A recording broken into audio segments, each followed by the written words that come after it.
Hello, everybody. How are you guys doing this morning? My draw, Sir Stroming Fish, Gosu, John Lockridge. Welcome in. Oh man, we got lots to talk about and lots to do today. And I got some stuff to show you guys, some really cool stuff. The Legacy PDF. Yeah, I just saw your message, Gosu. Yeah. We're gonna be. I think that's probably gonna be the theme of today's stream. If you want to talk more Horus Heresy. So that's what we're gonna do. Now, just to be clear here, I'm getting some stuff. We haven't seen the actual rules in the Legacy. However, I feel a lot better and a little vindicated at what's been shown and everything. So, yeah, I am much more pleased with everything. Um, okay, let's jump in. I want to show you guys some stuff. Let's go. Here we go. All right. So first thing, I have a mini for the giveaway. All right. We're doing a giveaway in July. I think next week I'm going to try to paint it. I think tonight during the Patreon hangout, I'm going to assemble it. Yeah. Put the pitchforks down. Set them to the side. Okay. In an easily reachable place. But you can set them down. All right. Unclench your fists. Whatever. This is what we're going to give. Are you guys ready for this? Guys, I am so pumped for this giveaway next week. It's not points. No, this is one entry if you show up, one entry if you're a Patreon member. That's what we're doing. You guys ready? This is the giveaway. This is the giveaway. I got one. The Shugingen Lord. I think is how you pronounce it. Look at this mini. Look how awesome. Put me in. Let me just fire all my mods real quick. Oh, this mini looks so good. Look at this. This is gonna be wild. Just a quick aside here. This is not a one-day painting giveaway. I'm gonna try to paint this in 2 days. I am so pumped. Look at the wild colors on this mini. Like, this is gonna be so fun to paint. Yeah. Zoom tight. Thank you. Yeah, thank you. Yeah. Yeah. So what's funny is I've been looking for this mini for the past week. I looked at a store and someone basically told me, like, yeah, this Cathay is sold out everywhere. You're not gonna find it in stock like in the week after. Like, people just bought it up. It's crazy. I went to another store to buy some super glue yesterday. And I just randomly, I was walking out the door with my son. I was like, ooh, they have their new release shelf. Let me see what's on here. Oh, cool, they have some Heresy stuff left. And I looked at the bottom shelf, and tucked in the corner was this model. They don't have any other Cathay stuff in stock, but this thing was there. So it was meant to be, guys, meant to be. I love old world minis. They're so easy to paint. Yeah, what's going on, everybody? How you guys doing? So next week we're gonna do this giveaway. So you can sign up on the Patreon if you want an additional entry, $1 level on the Patreon. That's all you need to get the second entry to have me send this mini to you for free if you win. All right, everybody can get a free entry. Just have to show up and comment. All right, and I'll write your name down. Otherwise, all the Patreon members will get an additional entry. So you double your chances of winning this mini. Yeah, and it'll happen over 2 days. So yeah, it'll be max one entry, free entry per person. But we'll do this over 2 days, okay? But I'm going to be assembling this tonight during the Patreon hangout. Another thing, Zendral printed some things for me, and this is some really cool stuff. One thing he printed for me, and like one for everyone in my family. And the other thing he printed for the painting wife. She wants to paint this. Maybe on stream. I don't know if she'll paint it on stream or not, but this is what she wants to paint. I got all the supports off. I have to clean up a little bit, but this cool dragon. She's like, yeah, dragon seems like fun to paint. I think she just wants to put like cool colors on a mini, and a dragon is very like conducive to like doing whatever colors you want. So this is with an FDM printer. Sorry. Yeah, Zen got a printer. Dude's a printing machine. He has printed so many upgrades for his printer already. It's crazy.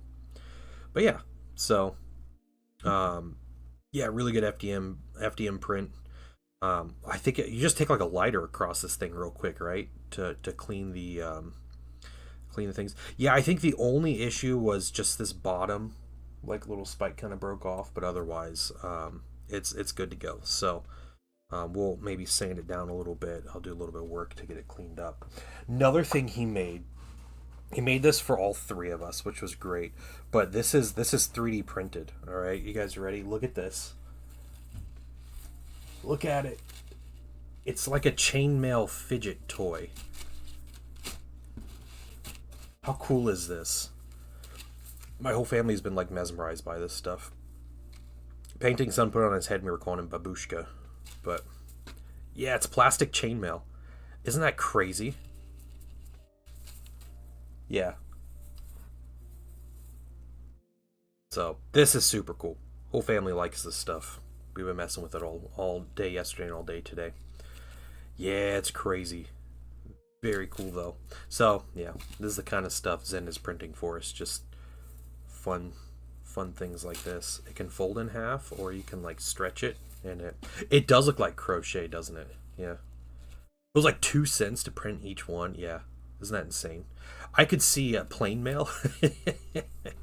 I could see cosplayers printing chainmail out like this and using it for certain things. But yeah, very cool. I also, I got my bases, my toppers all on the bases. I had to use garbage super glue, but I'm going to go through, I might clean up some of the edges. The only thing is I do not own 5 of the 50 mil bases that I need. I only own 2 actual 50 mil bases. So I have to wait for the other 5 to come in. But yeah, I'm getting ready. I think next week, guys, I'm going to paint all these on stream. Where's the big one? There's the big one right here. Good stuff. This is the Saturnine Dreadnought base. So yeah, getting stuff. Gosu's getting ready too. There we go. So yeah, I'm going to paint these, and what's going to be really nice about these, the bigger bases, is I can assemble the minis with the base in mind, so I can have them ready, and I don't have to like find weird wonky angles. I can just put them, glue all the legs and feet in a proper position so it stands. So like I could try to put the foot up on one of these ledges right here, which would be really cool. Or I can do something, yeah, something similar. So we can have some fun. This will be good. I'm going to paint this next week. I'm going to try to get these painted next week and paint the Shugingen Lord. Yeah, I think there's 2 options for 100 mil bases too from those STLs. And if I was ever desperate, I'd get Zen to stamp me on a few. Yeah, thank you, Zen. Yep. Every time I say that, it's what's going to happen. Zen also printed some other things. I'm going to show him because Painting Son never took these upstairs. But here's his Benchy, right? He gave it to the Painting Son, and he was really excited, but he has that Thunderhawk Zen. He has been playing with that Thunderhawk like nonstop. So 3D printed 40k ships are better than 3D printed ships. What else we got? The little articulate walker. Look at it. It just stands up. Ah, he fell. But anyway, thank you, Sir Starming Fish. Thank you. Yep. Salud, I get it. That, and then he printed an Oshawott for my son, who is it's his favorite Pokemon. So a little Oshawott. It's cool. That's super cool. All right, I gotta step my printing game. I gotta print some stuff for Zen now, and I have stuff to print to continue to get ready for 3.0 release. So yeah. All right, are we gonna get painting? Is that what we're doing today? I think we're gonna paint today. Let's get some minis out. I'll get them out of these containers. We'll put them up here. I finally have black paint. Thank you to Zendraw again. He was at a store that had some in stock and was able to grab it for me. So thanks, dude. I appreciate it. Yeah, we're painting Votann. We got to talk about the legacy stuff. We got to talk about the Heresy things, and we are going to talk about the Heresy things. So, guys, get ready. Yeah, Zen, there's your Etsy shop of printing weird knickknacks, printer knickknacks for everybody. Okay. Do we put the infantry up? Yeah, you know what? We'll just put them up. We'll put them all up here. This will take me... It's going to take me a little bit to get through all this, but that's okay.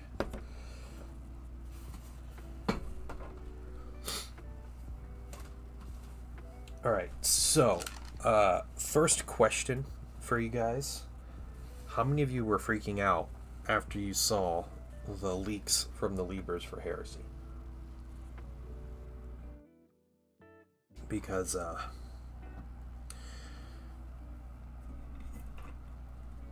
yeah, I saw the internet panic. We had a whole stream on Sunday. So we talked about it for a good, I don't know, was that an hour and a half I streamed on Sunday? We just sat and talked about it. That's all we did. We ended up having, coming in the stream was Josh from Mini Wargaming.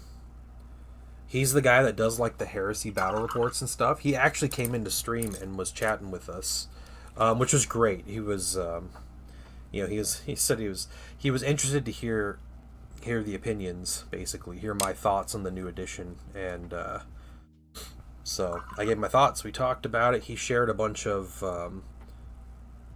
he was sharing rules and got me all hyped up for Solar Ox stuff. My Malkadoran furnace might be really good now, so I'm pretty excited for that. Yeah, we were talking about that, and it was a good time. What am I painting? I gotta look these minis up real quick. Games Workshop. But we're gonna talk about the Legacy PDF, because I think by about Wednesday last week, with the leaks that came out, what ended up happening was there was two competing attitudes. There was the sky is falling, nothing is the same anymore, everything's going to be terrible, GW has killed Heresy, I have to set my army on fire. That was the one attitude. The other attitude was like, the PDFs are going to fix it. And by about Saturday, after going through everything, the PDFs are going to fix it started sounding a bit ridiculous. Like, or is this going to be a 1,000-page PDF? Is that what we're doing? Yeah, it was the PDF copium. It really was. I was coping pretty hard. Hold on. Sir Storming Fish said he posted Gollum in the Discord. I'm going to say, Sir Storming, I know how tiny that model is. The fact that you painted the eyes on Gollum is incredible, and Gollum looks disturbed. Yeah. No, that's fantastic, Sir Storming Fish. Great job. Guys, that Gollum mini is tiny. Is that from the, that Gollum is from, like, the Mount Doom set, right? Is that right? Look at his eyes, guys. Go in the finished projects. Look at Sir Storming Fish's Gollum. That Gollum looks like he's ready to eat somebody.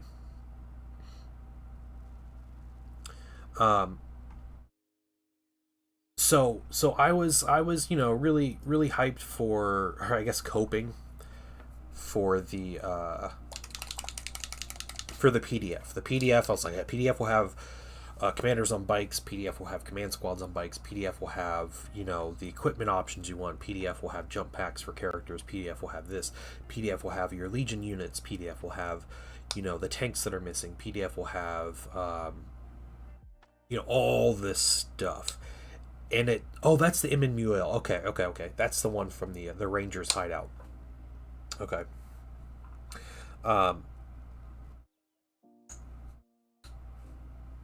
I got a little concerned for myself too. I was like, this is just sounding more and more ridiculous as time goes on. Like, I don't know if I can say that like all this stuff is going to be in the PDF, and like not everybody's going to be happy. And I'm sure that even with what they've shown today, that people are not going to be happy, and I have other concerns about the game after watching some games that we'll talk about. But yeah, yeah, the Emperor, the Emperor blessed the PDF, truly did. So good on whoever was on the GW community team or game designer that saw the entire Warhammer related internet burning to the ground over these leaks over the weekend, and waited until Wednesday and finally got the approval to release this this article, because this article, I think, allays most of the fears people had over the edition. Um,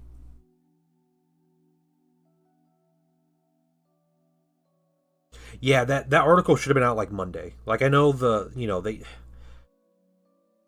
it's a hard balance too, because like they can't address the you can't address the leaks, right? Like, you can't just say like, yeah, everything leaked out. Like, okay, yeah. Um, so you have to find like a way of going about it to where it's like you can't acknowledge leaks exist, because that's a whole other can of worms. But you have to. It's silly that they were unprepared for it, though. They should have known. Although I don't know this, I feel like this happened in 2.0 too. Oh, they took all my units. I only have, excuse me, 3 unique units in the Liber or whatever, and now they're like, and then it's like the legacy document comes out, and they're fine. It should have put out a month ago. Yeah, just talking about all the units in the game or something. I mean, the game's not even out yet. The edition isn't out yet, so they could have waited until it wouldn't be the 26th, it'd be like the 28th, like the Monday following the edition release, to put the PDF out. They could have waited for that. They didn't, and that's not. I mean, they still might not release it until then, but they could have not said a thing about it until then. So the fact that they put an article, they said exactly, not exactly, but they said what's going to be in there. They mentioned a lot of people are keeping their war gear, which is great. It seems like they keep editing the article to add things in. So I think they're even getting like typos and like forgetting about things as they're writing the article, which is crazy.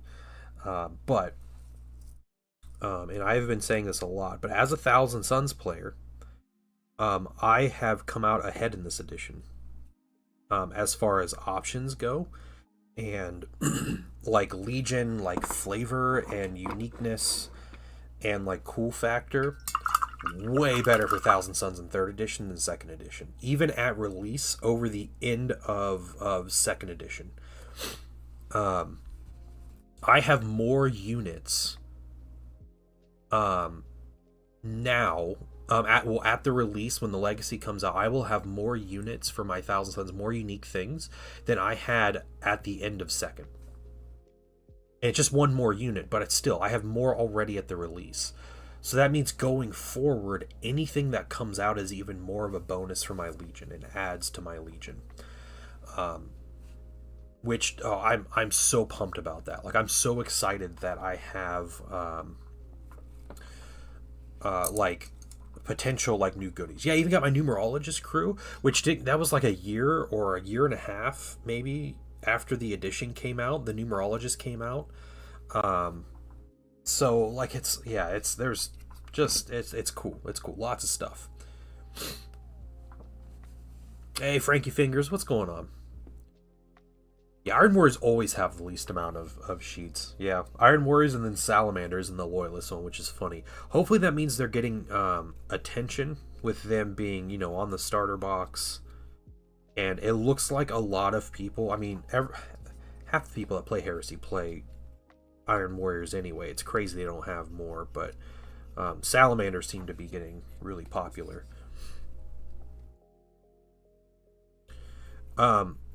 They added new units in the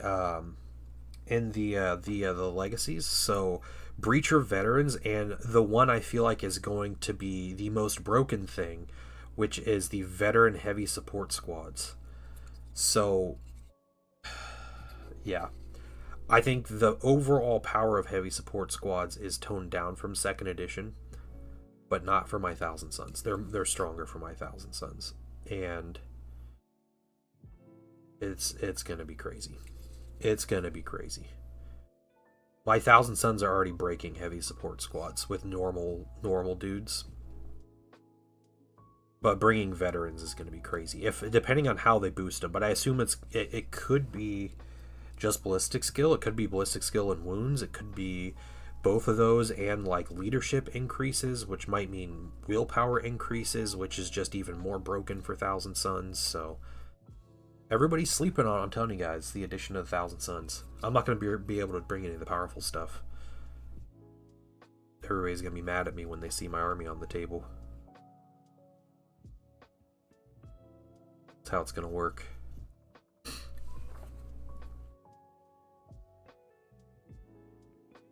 Yeah, very excited. I have been reading and talking about Solar Aux stuff over the weekend, and Auxilia players seem really happy overall. There's some options that aren't in there, and actually, let me. There's some specific things I need to look up. Oh, cookies, get away! All right, Solar Aux have the biggest section here. No, so they're not getting their companions or the life ward sections, which is a very notable omission.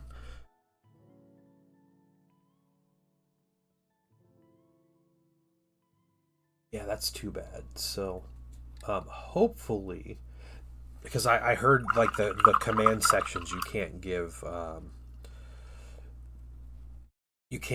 the basic troops melee weapons. Excuse me, or at least anything crazy. So yeah, Night Lords are looking real good. They have good theme. This almost seems like like in 40k when they released two codexes at one, and one of them's like really cool and flavorful, and the other one's like boring and phoned in.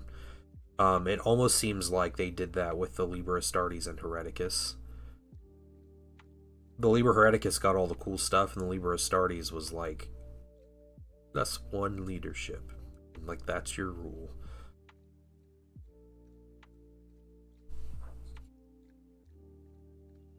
Except for word bearers, but word bearers always get screwed by these rules.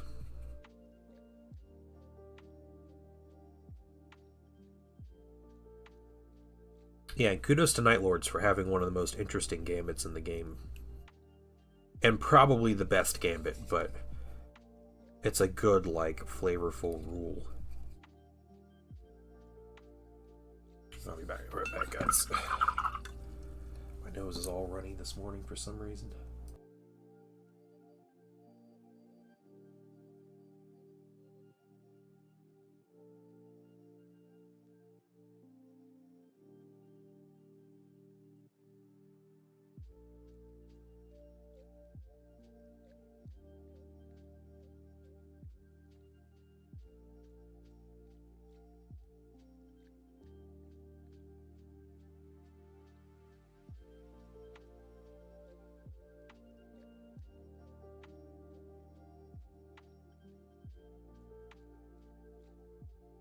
All right.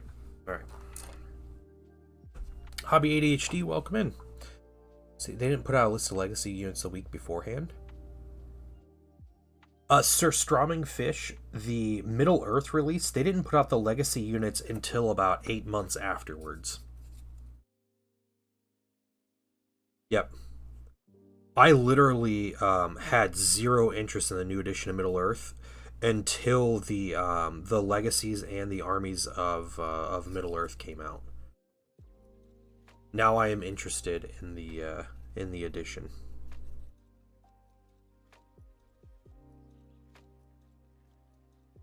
They may have put an article out and said what units, but it was more of the legacies article for Middle Earth was more these aren't tournament legal, and for like official GW events, and we're not going to be selling these minis anymore.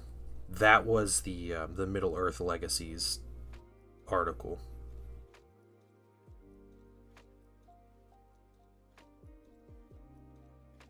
Yeah, the list. Okay, yeah. I guess the list was out before the edition change, wasn't it?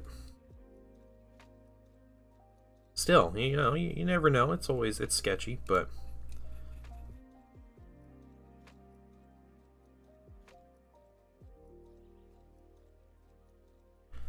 roller coaster ride for GW. That's what this is. Um, I watched about a report. Okay, and I've obviously, if you guys have been in here once in the past like 4 weeks, I talk about this stuff a lot. But I watched about a report, and I have watched a couple.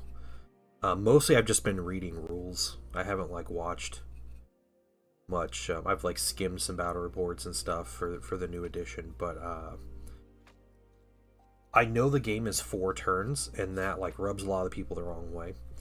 I've been pretty much playing with 4 turn games for a while now, with all of the campaign books that came out with 2.0 were 4 turn games. So the 4 turns isn't like that big of a deal. I watched about a report, and I think it was Winter's SEO, who has great battle reports. I didn't finish the thing. I watched through most of it last night and went to bed, but they talk about how cover works, and like we've talked about how cover works, and you can read how cover works and everything. The way it interacts in the battle is really bad, um, and it's weird. Hey, Mechius Tech, welcome in, welcome in. So it was pretty crazy to see a Heresy battle where like, yeah, Sons of Horus turn 1, and he moved up, and there's nothing you can shoot. Turn 1's done, and like that was turn 1. And then he scored 8 points because he was standing on objectives with tactical squads, and that was it. And then it was like Iron Hands turn 1, and they move up and they don't have anything they can shoot. And they had a point where there was an objective in the middle of a building that was medium terrain. And medium terrain has the very basic rules. All the terrain have very basic rules, which is so goofy to me. It's weird that they like. I like the concept of the rules. Um, the concept of you can see so far through terrain, and it's not just like true line of sight all the time and everything like that. To me, I feel like it's to be a little too much. Like it's a little less up to the player's determination. However, they had an interaction where a unit was in a rhino. They got out of the rhino into the terrain. On the objective, but in the terrain, and there was an enemy unit on the other side of the terrain.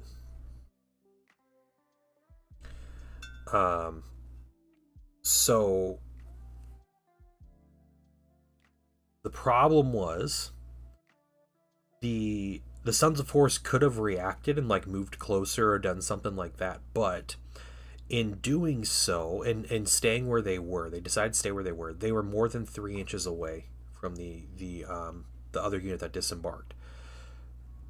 Since they were more than 3 inches away, that unit that disembarked could not shoot the other squad because you can only see 3 inches through medium terrain, which to me doesn't sound like the intent of the rules, but that's crazy that like got skipped over. So they couldn't see them and they couldn't charge them, and so they were stuck where they were. And then that was it. That was like the end of the turn, where they were. It was like a very like open piece of ruins, like they were just standing across from each other and like looking at each other, but they couldn't see each other to shoot or charge or do anything because they were more than 3 inches away from each other. I think there needs to be adjustment, and that rule should have been a 6 inch rule, like 6 inches into terrain or something, because 3 inches is a little crazy. I maybe if you change it to 6 inches, it might work better. I think if you're in terrain, you can see other units in terrain. I think that would be another possible solution. If you're outside the terrain, you only see 3 inches, or if you're 3 inches in the terrain, you can't see out of it, kind of thing, but you can see stuff in the terrain. That to me sounds like it could be a reasonable fix. But the terrain rules looked really bad, and the fact that the terrain rules like just prevented an entire turn of interaction between two armies in a 4-turn game is doesn't seem great. I understand not wanting to lose your stuff on the first turn, but like I think when we play these games, we always accept like, yes, something's gonna get lost on the first turn because there's giant like super lasers and crazy artillery and all this stuff. Yeah, it should be like Star Wars Legion, where you can just see units in the same piece of terrain that you're in. That would fix a lot of my issues with the terrain. And then separating out, I think it was like one of the YouTube creators was talking about how like separating out the Legion rule or the terrain rules a bit, where there's like the line of sight blocking and the cover saves, and they're married to each other basically in a way that is not fantastic. So being able to separate those numbers or those values so you can have like heavy cover that you can see through, for some reason or another, or maybe concealing, like very concealing stuff. So maybe it's like medium terrain, like line of sight, like a 3-inch line of sight, but it's only light cover, like a dense wood or something. So we'll see. I think there's going to be a Cities of Death expansion or journal coming out at some point, which might basically just be the terrain book. It might just expand on all the terrain rules and make them like super complex and stuff. That could happen, but I know there is they do mention Cities of Death as an expansion or a supplement in the core rules. So Flow Improver with Procro and airbrushing or just water? I'll use Flow Improver if I'm thinning them. Yeah. Flow Improver is my go-to for thinning any paint. But yeah, Procryls are not an exception to that.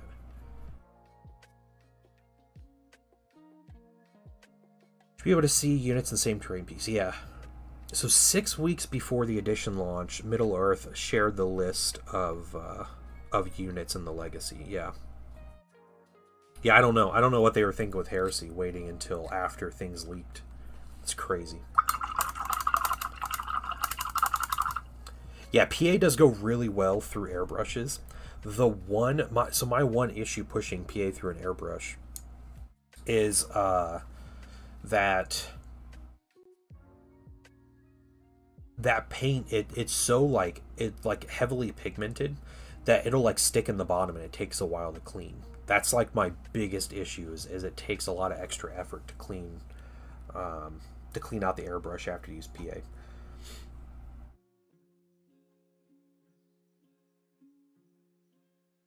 Oh man, I am surprised the stuff that showed up in the Legacies. You know what didn't show up in the Legacies, guys? In the Legacy rules that I'm really sad about. The what is it called? The defense line, the Aegis defense line, isn't in the fortifications, and I'm pretty sad about that. There's a Hammerfall bunker. There's I don't know what the Primus redoubt is. There's all kinds of different stuff, but there's no Aegis defense line. So maybe it was too abusable. But yeah, I'm sad about that. I'm also really curious what the Legion options are. They said there's additional Legion like war gear options. I wonder if that's different variants of force weapons for Thousand Suns, or if it's going to be like my plasma guns or my unique bolters or something. Like I wonder what that's going to be.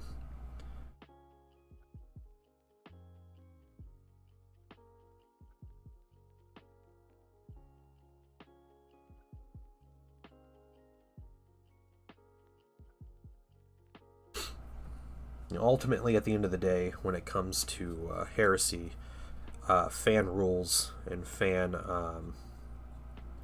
adjustments and facts and everything kind of rule the day. So if there's things that don't show up, I think the community will quickly rectify it. That's kind of how it works, but yeah, stuff seems good right now.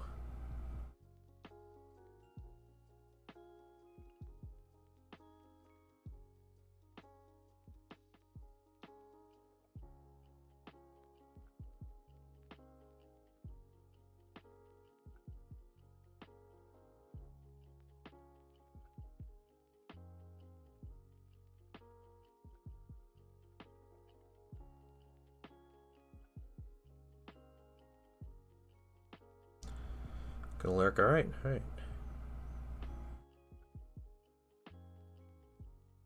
Adding a drop of water. Yeah, yeah, you can do like 50-50, like paint and water, and it still flows just fine.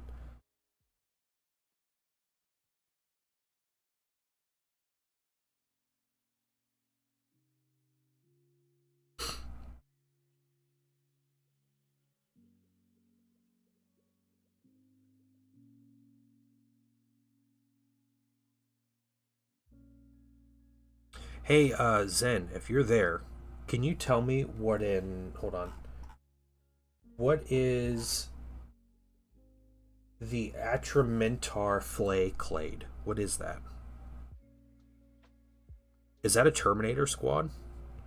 Is that like the Atramentar Terminators? Or is that something different?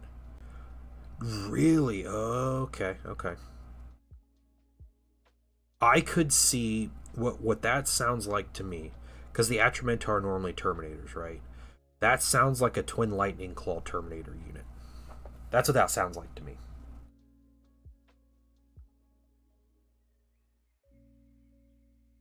But dang, I'm gonna have to look around some Night Lords places and see if they know what that is. Because, yeah, you're getting new units in Legacy, which is crazy.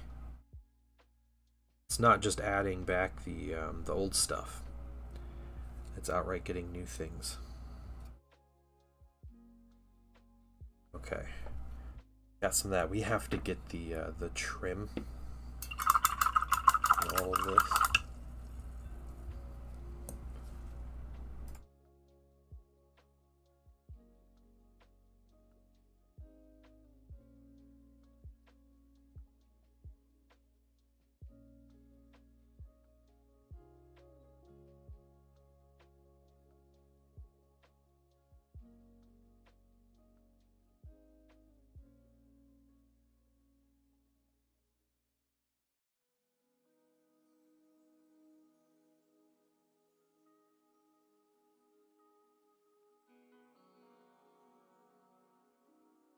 Hmm.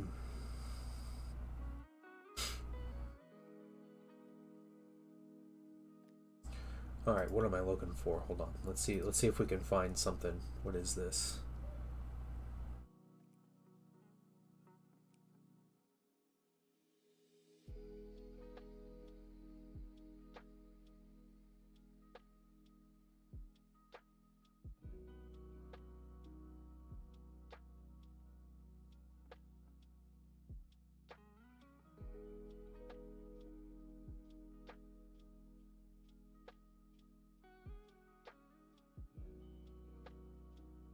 Hmm. Okay. Yeah, I don't know. I don't know.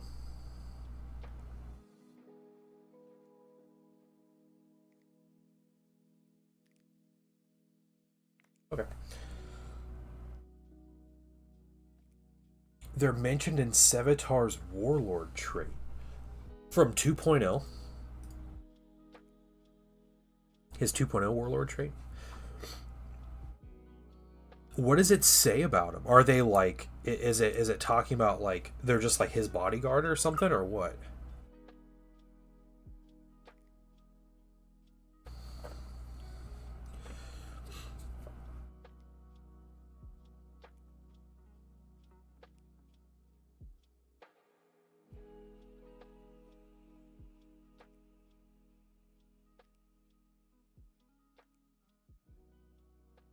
Steep strike to Tartarus. Okay. Huh. Yeah, I would say some kind of lightning claw Tartarus squad, which would be cool.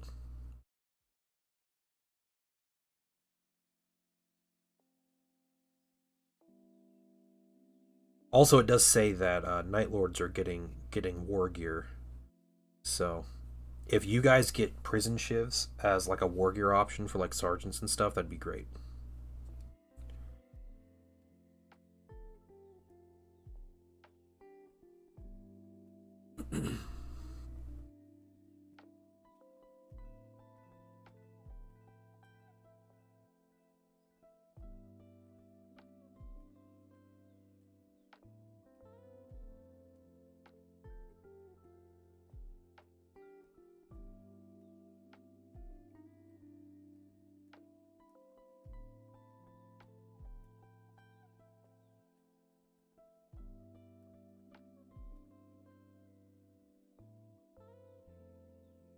Are there any named Solar Ox minis? Yeah, there's one. It's a medic dude, and I think he's in the Legends or the Legacy article. They mention him.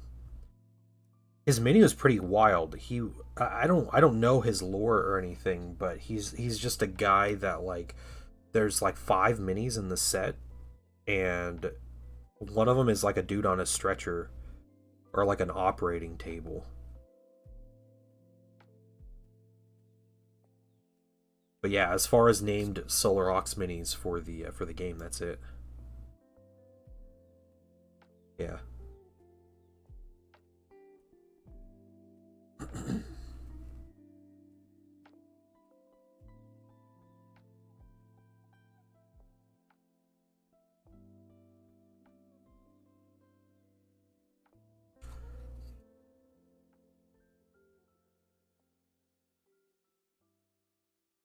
Darn, making mistakes.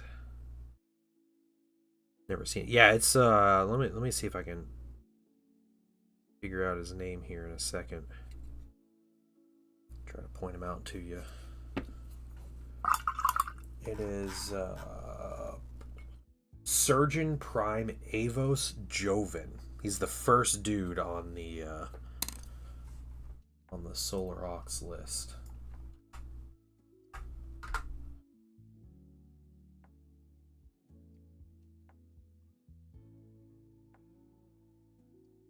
Oh yeah, they still sell them.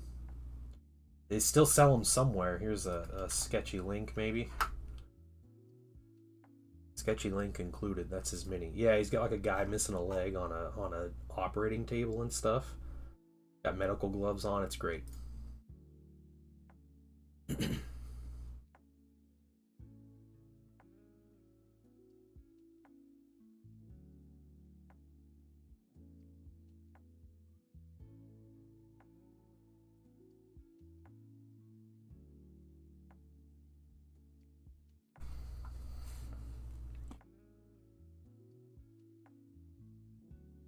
I just searched the image and went to the first link, and it's like GW Norway or something. I don't know why that's the.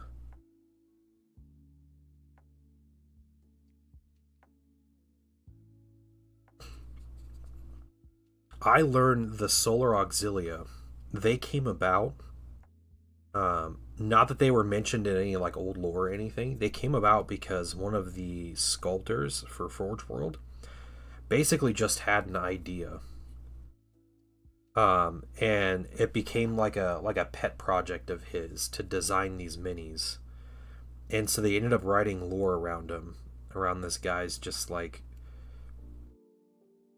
weird army that he was sculpting, and it became like a whole thing.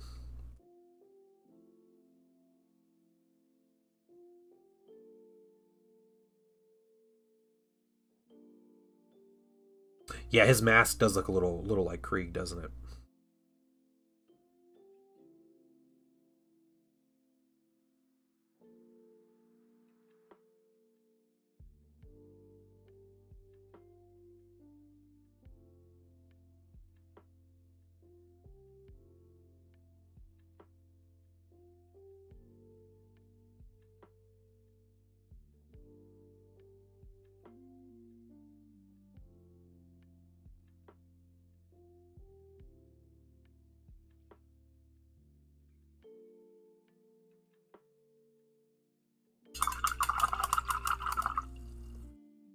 Is that how most armies came about? I'm not sure. I'm not sure specifically about that, but yeah, what's up, Spill Paint Pot? Yeah, I'm not sure. I'm sure a lot of them were like, "Hey, we have this idea and we can sell it." It seemed just a lot more natural to hear that he's just like, "Man, I really like sculpting these minis. Look at this." It's like someone making a homebrew army, but since he happens to work for GW or like Forge World at the time, like they decided to put it in the game.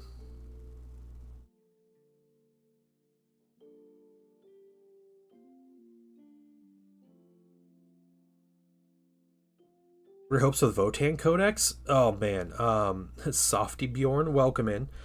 I have no idea. So I don't actually play Votann. This is just a commission I'm painting. And I haven't played 40k in quite some time. Um, I hope they get something cool looking. I hope they get some fun ways to play. Um, I was a Drukari player in 40k, and so they're one of the last codexes as well. So hopefully they get some good stuff too. Faceplates on the character is sick. Yeah, yep. Yeah, some more unique stuff. Solar Ox needs some. They need some more love this edition with some of the minis. Most of their line is plastic at this point, but they could get some cool stuff. Like the new Sentinels were great that they got. Yeah, do you have any ideas? Softy, anything that you're looking forward to with Votann? I'd be curious to hear an actual Votann player's idea. I did hear they're getting like a artillery piece, kind of like a rapier battery, but with like a it sounded like a quad mortar type gun, like a thunderfire cannon type thing. So that might be coming. That was a Valrak rumor, so that could be very well what's in place. Um,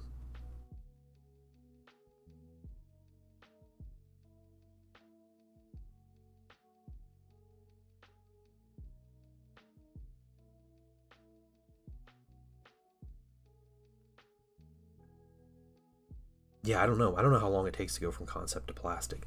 I do know some things that these sculptors make.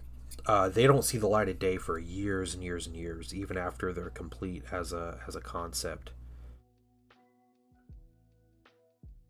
And I know, even as just like a rumor thing, Valrak, love him or hate him, the guy has an amazing track record. He's been talking about a War in the Webway box for years at this point, and our biggest chance of getting one is in the next like 2 months with Custodes and 30k.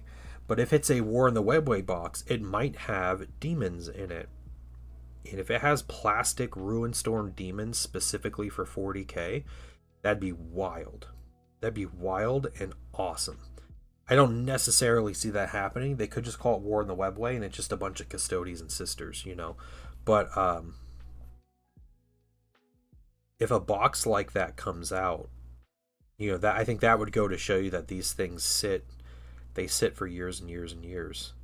Not to mention a lot of the Age of Sigmar stuff that is coming out, these past like year or year and a half, have been very much old, like Warhammer Fantasy coded.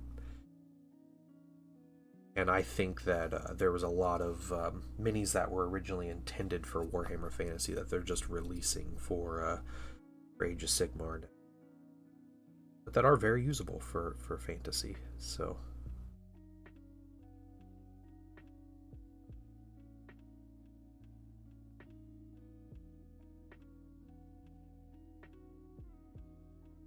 yeah, Ruinstorm Demons are getting free rules in September.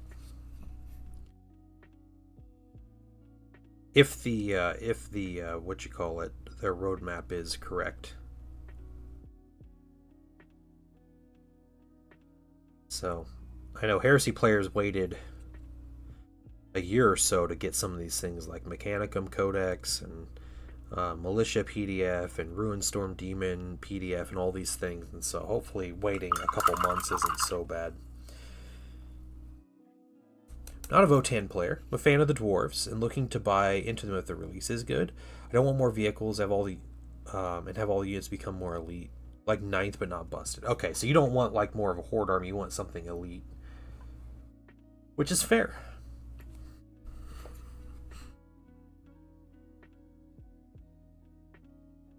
I think some artillery will be very, very appropriately themed for Votann.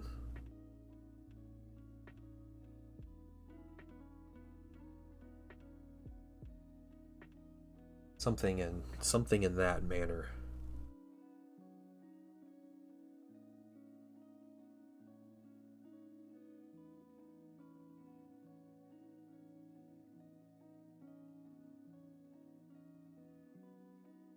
What's a numerologist gonna do? I might actually commit to making a numerologist mini. I need to find good scout STLs. That's something I need to do because the Amintar are scout armored guys, so having actual scout armored minis would be appropriate to field those. They're quite elite. Yeah, yeah. I think artillery, things like termite drills, like underground transports that like pop up from the ground, like that would be cool. Uh, yeah, more like slow ponderous things and less like lunar rover type things. And jet bikes, I think would probably fit their my idea of them a little better, but I know it's not, they're not my faction, so.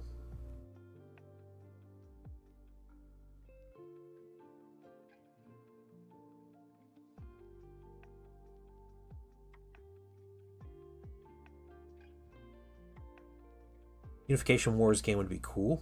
Yeah, that would be cool. There are STLs for Thunder Warriors out there, and people make some great dioramas out of them and stuff.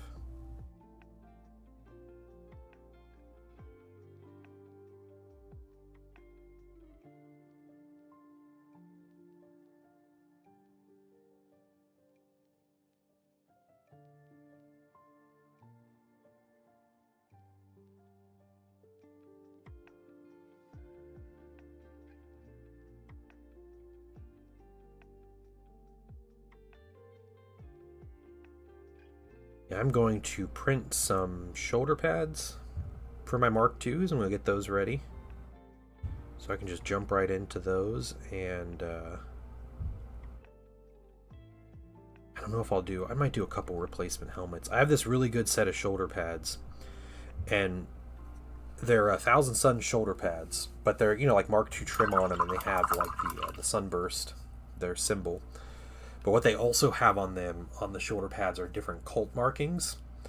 So I figure mix and match, print like, if I'm going to have 50 of these dudes, I'm going to print like, or 40 of them, I'm going to print like, like 8 of each. So I have, like the 5 different cults. And then I can just mix and match them on the shoulder pads. So they all have this like tiny little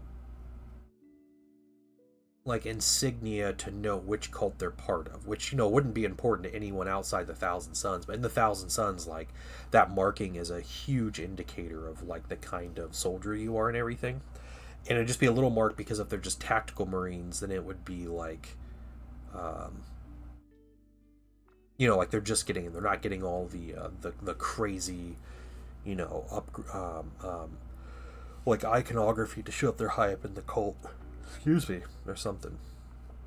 Maybe more like a risk type game where you fight for territory. That'd be cool. Yeah. Wasn't there a Siege of Terra game like that? I think there was a Siege of Terra game that that came out that was kind of similar to that.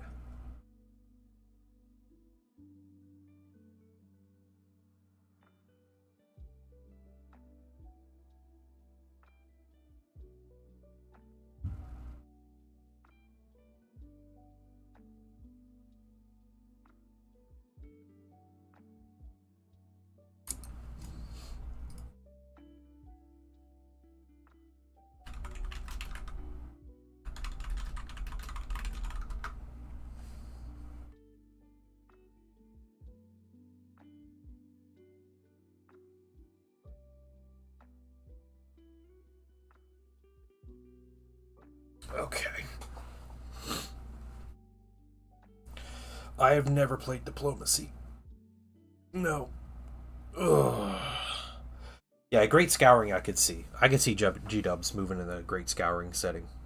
Some updated Mark 7 armor. Getting into full tactical squads again, those kind of things. Yeah. Be right back, guys.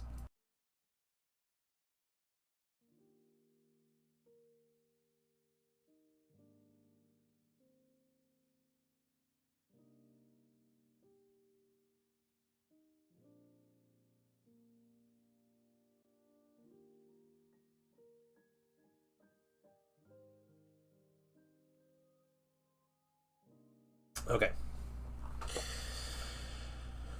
What are we doing next?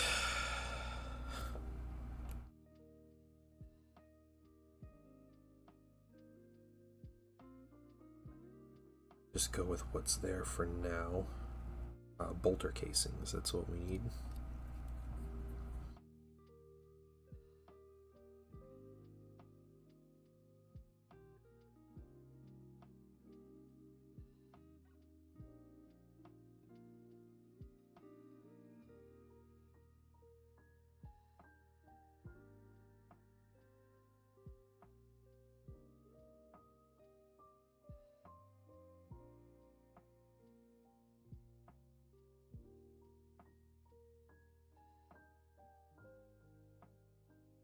You can paint Lindir? Oh, nice. That's cool.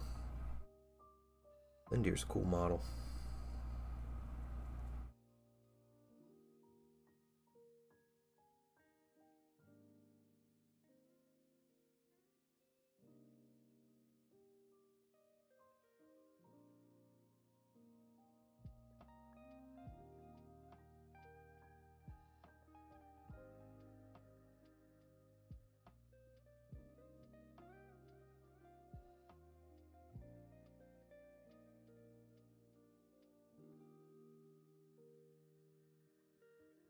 Yo, Heresy player? I'm not into it, but I heard leaks about third. Yeah, so the Heresy community has been funny this past week. I'm huge like into playing Heresy, and I'm super pumped for third edition. So, in a nutshell, um, the way Horus Heresy functions as a game is very similar to kind of an old like 40k, where there's tons of customization. So you get like a captain level character, and you give them whatever you want. You pay the points for it and everything, but you can give them all kinds of crazy things, and you can make all these. There were like all these different upgrades for characters, and all the legions had all these different like units and stuff, and it was all like a big crazy like customization like bubble is what it was. Like you just do whatever you wanted kind of thing, almost. um when the overall people have seemed really positive about the core rules for third, although it's a huge change, and that has been very dishonest of the marketing around it, where they said, we're just making tweaks for things that we need to make tweaks for. It's a completely different game. They changed the game a lot. A lot of people's fear was that it was going to go to a similar place of 40k, with like a simplified but not simple attitude and everything, and they have actually went the other direction. It has gone into more complicated kind of narrative focus, and the more the core rules came out, I think for the most part people have felt better about the game. The problem came when the Libers, which are like the army books, started to leak last week. So the Libers started leaking, and what happened was, a lot of the options for characters, GW did this thing where like in the actual army books there are all these like minor kind of captain level characters or like lieutenant level characters, like chaplains and dudes called like Master of Signals, like Radio Man, and heralds that carry banners, and like all these different characters. GW, they took out some of them out of the Liber compared to the second edition, and they removed almost all of their options. So like all those wacky weapons that you could give them, they pretty much took those out. Alex, welcome from Denmark. Well, welcome in. Welcome from Ohio, USA. I hope Denmark is doing well. I hope you're doing well. We have I don't know how Denmark and the Netherlands feel about each other, but we do have a couple regulars from the Netherlands, and they are wonderful people. I don't know if you're just like curse like spit on the floor when you hear about people from the Netherlands, but um, I imagine there's some similarities and all that. But yeah, I hope you're having a great day. Thank you for joining in, Alex. Uh, so anyway, a lot of those customization options were taken away, or not available in third as they were in second, as well as the Legion rules changed a lot, and there's a lot like it's a lot simpler as far as the Legion rules go. For most legions, not all of them. I'm a Thousand Suns player, and Thousand Suns got like a crazy glow up in the rules. Um, so, uh, People freaked out. There's some really weird, like notable missing options, like some things that like are in a box set that you can buy, like a plastic box, and they don't have options for those things, like Power Fist on some units of Terminators and stuff that I'm still convinced is a typo. But yeah, people freaked out, and yeah, they lost their anti tank rule.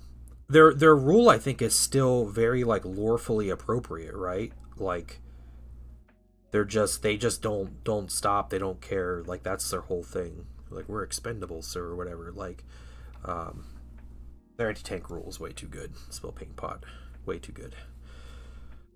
So yeah, it was a weekend of gnashing of teeth and people angrily emailing GW, and I don't even know what was going on in 4chan, um, but I'm sure people were doing awful things there.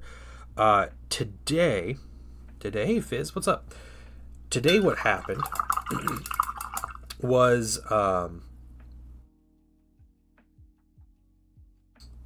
GW released an article that talked about what will be in the Legacies PDF. So all of their games get this legacy PDF, which is like all the units that they don't like sell models for, but people still want to have rules for. Now, if you play 40K, you have like the legends or legacies or whatever they call it, and that's like a big no-no. Like people don't touch it, and it's like a weird taboo thing. For the specialist games from GW, those rules are just a part of the game. They're as equivalent as a codex for everybody that plays. And yeah, oh man, yeah. Anybody into Warhammer just like freaks out about everything, don't they? Um, but what For the Heresy specifically, Games Workshop has come out and said that the Legacies document stuff, all the things coming out in the Legacies PDF, the free PDF, is going to be completely legal and usable at GW official events. So there's not even like a discussion that needs to be had. Not that there ever was with Heresy players, but it's all just good. It's as good as the Liber. All right. And so today they released an article that explained what is going to be in that Legacy PDF.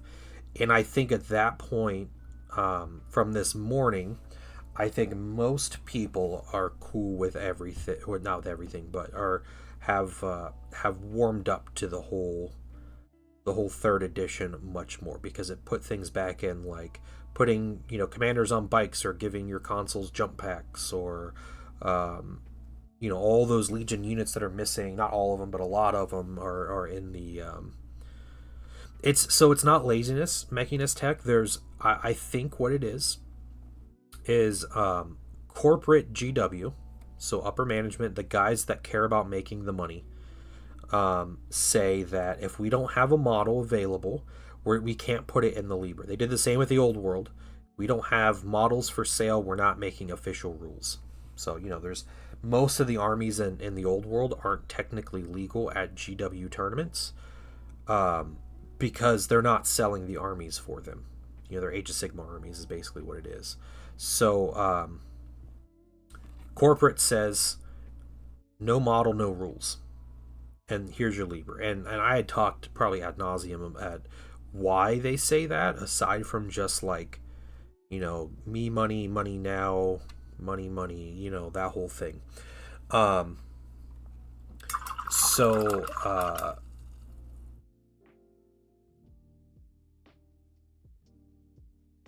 okay. Oh, is that from the articles? Is that that's a straight quote from the article?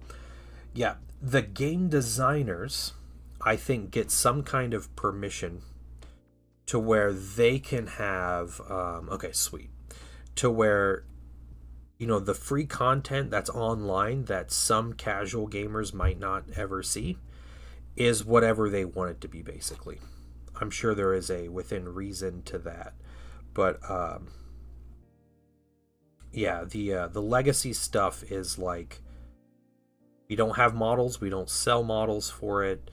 You're going to have to find other ways to get them, or use your old models or something, but here you go. And that's it. Like that's yeah, it's basically corporate being corporate, and we understand, and we don't have to like it, and I don't like it. I think it's dumb and greedy, and you know I'm not a fan of publicly owned companies doing everything to screw over people just to make shareholders happy. Not a fan of it. But it is the reality that we live in, and I'm happy that the designers of the game knew that this would be a thing and seem to have alleviated most of people's fears and anger, and hopefully prevented a few more heart attacks due to this article, and like what they put in the legacy PDF. Yeah, Legacy, they actually added units in Legacy PDF. I was talking about my Thousand Suns earlier. My Thousand Suns have more units, will have more units at the release of 3.0 than they had, and more like Legion flavor. It's crazy how much of a glow up Thousand Suns got at the release of 3.0 than they had at the end of 2.0.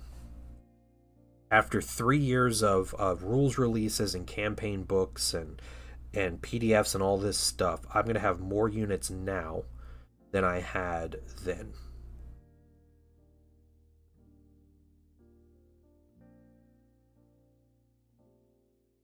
Um, and from like an actual gameplay perspective, it just seems like the Mortal armies, or at least Solar Aux and Mechanicum, got serious glow ups as well. So they actually seem like in a spot where they can play the game with everybody else, which is great, because those armies, it was always, it feels bad like they, when you played anything but Space Marines in 2.0, you were at an immediate handicap, and in order to win you would have to bring like the cheesiest, most meta list for like Solar Auxilia. You'd have to bring only the best units, and then you would be on like an equal playing field to Space Marines, and not always like that. That's just like really lame. So it's a really boring way to play when you'd had to bring all your best stuff just to have a chance. And then it like might be a fair game. Yeah, the Tormentor is a what kind of? It's like a Baneblade variant. It's like a Shadow Sword variant or something. Yeah, it's a Baneblade tank that he rides around in. Yeah, spilled paint pot. That's right.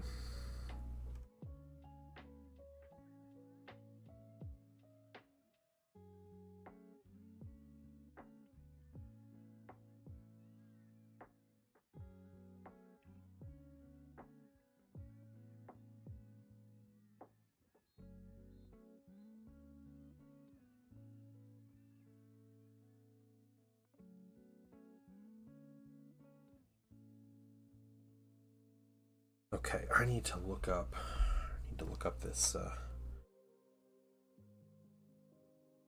Yeah. Super heavies were way overcosted and terrible in 2.0 anyway. So don't don't feel too bad.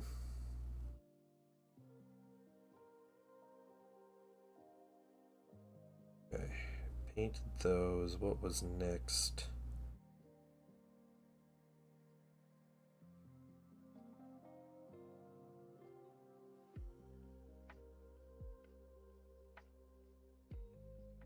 I did a couple of these tanks before. I just want to look up how I did the weapons. I want the weapons to be similar.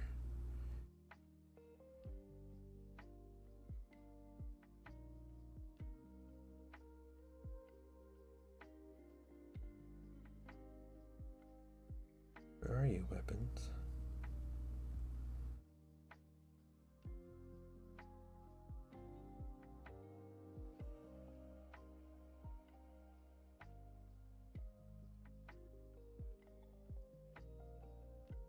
I swear I painted some of these.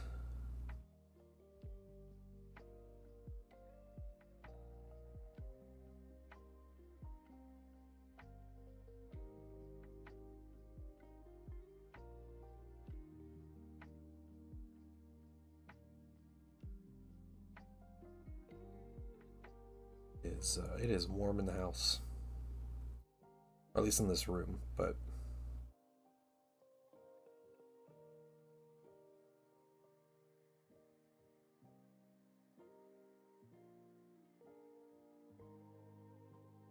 Space Dwarves. Yep, Steve Dale, what's going on?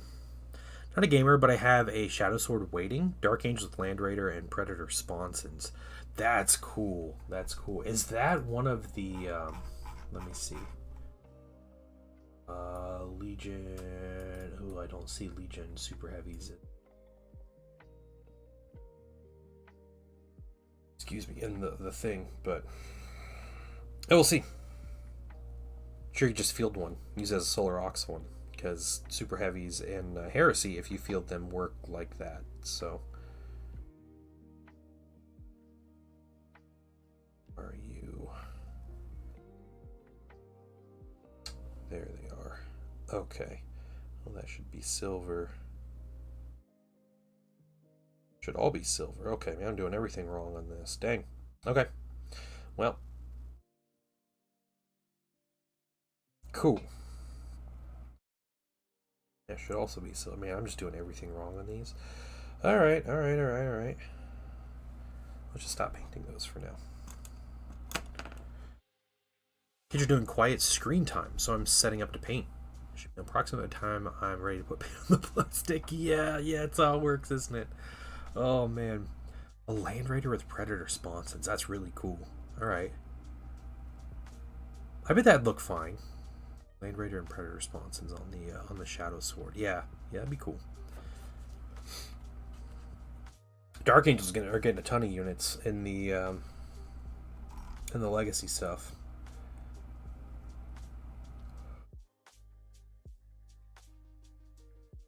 Oh man.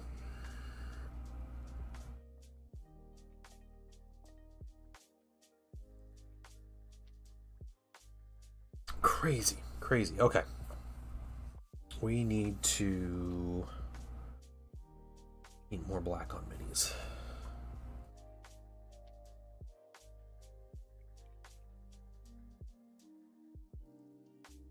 Get these.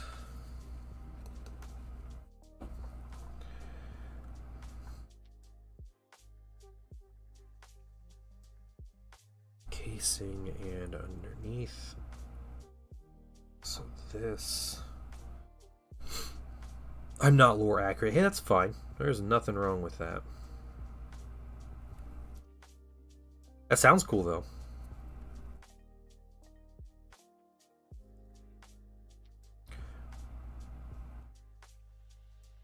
My heart's desire is to buy that one of those fell blades. My bad. Okay.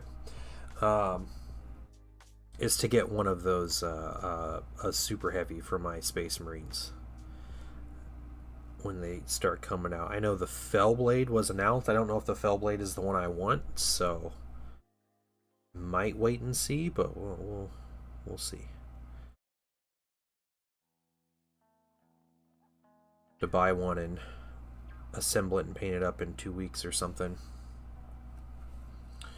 Just imagine Edge highlighting all the angles on that thing. It's gonna be crazy.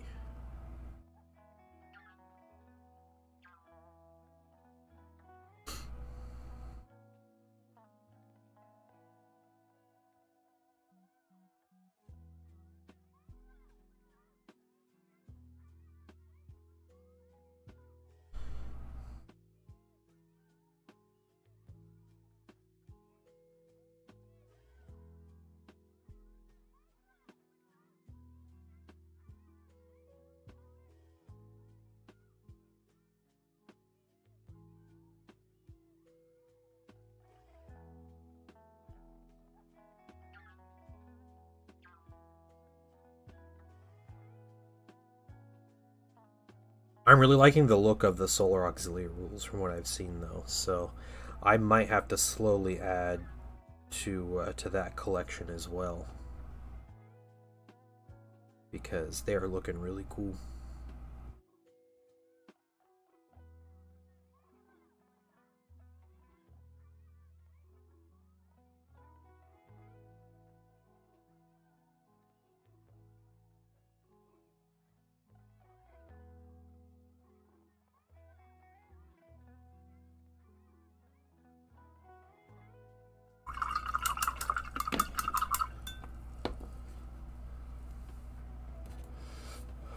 Now, when I did, let's see.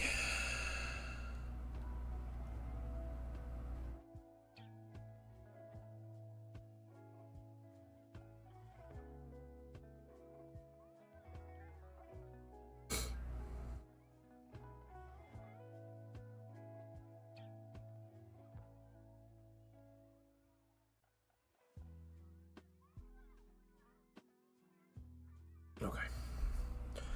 So like it would take about 8 years. Yeah, I have some Solar Aux stuff. I have 40 infantry. I have a command squad. I have a Lehman Russ, a Dracosan, a Sentinel, and a the Malkadorn furnace. If I can just run like 3 Malkadorn furnaces, I'd be happy though.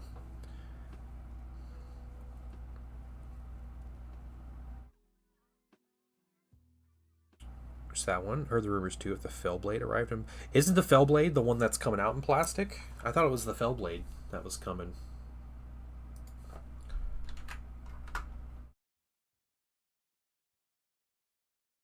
Let's see, can I search? Where can I search?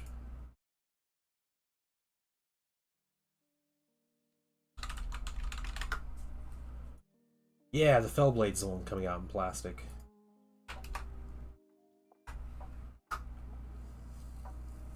Right there.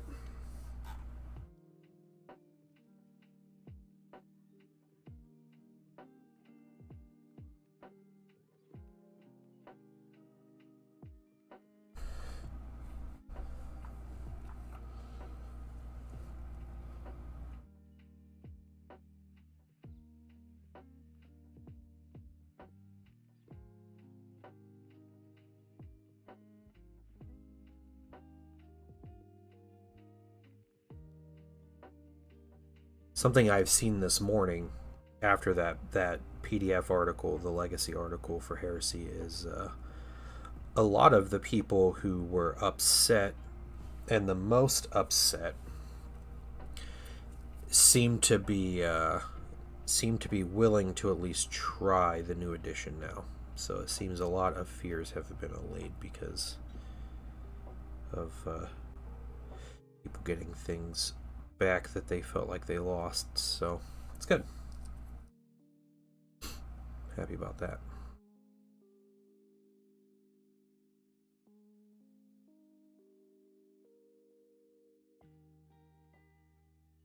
Yep, yep. It's coming. I don't think I'd want a falchion. I'd want the what's the one? What's the one with the volcano cannon on? I think that's the one I would want.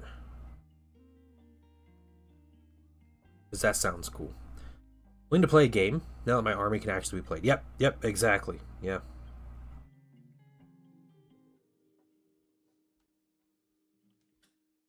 Like I said, I think the terrain rules need big changes, but otherwise, I think the game is pretty good. What brands of paint do I use? I am a huge fan of Pro Acryl by Monument Hobbies. It's 95% of my paint. My painting is done with Pro Acryl. So if you are not in the U.S., they might be a little more difficult to get a hold of. But man, they are, in my opinion, they're the best paints you can buy. Best like miniature paints you can buy.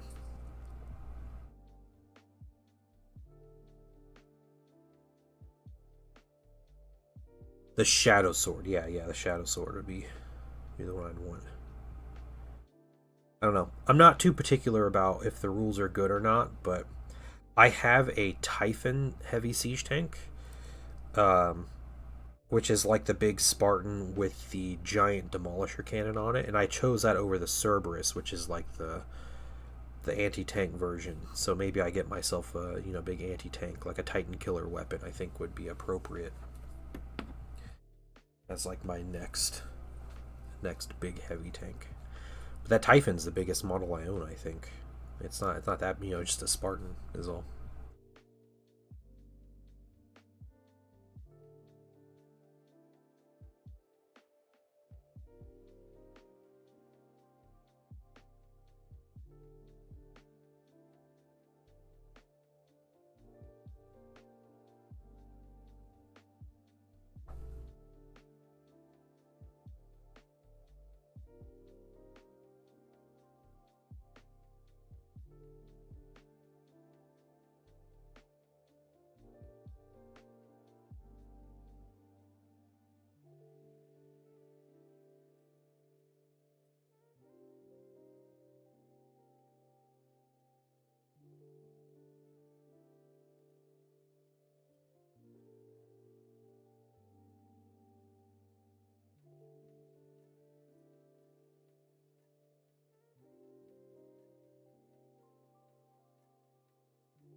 Gun. Let's get the next one.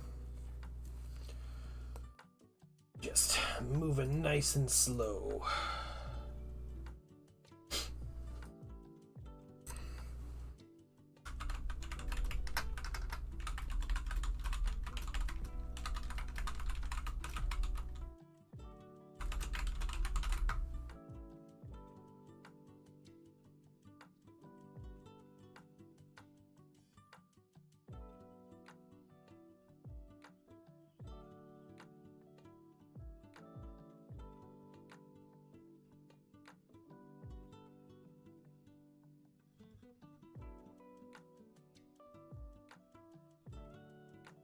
Oh man.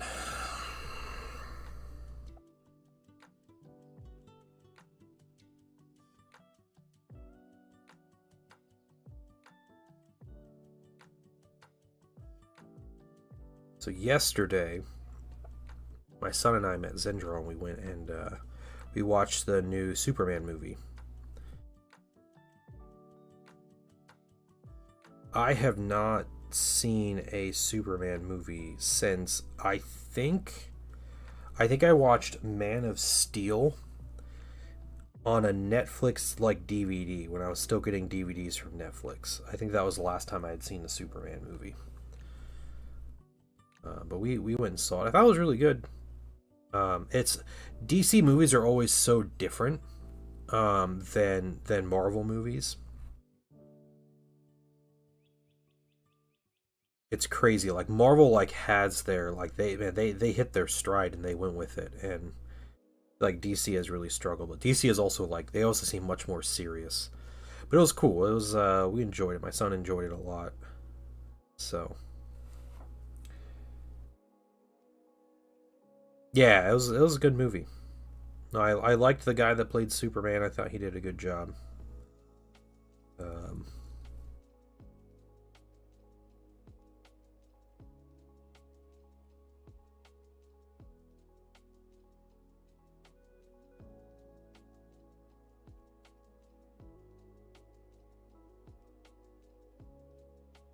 I like how they started it. How it wasn't just like an origin movie. I think that was cool. Like he's already established, and the way they introduced everything, like the beginning of the movie, I thought was great as well. So, um, yeah.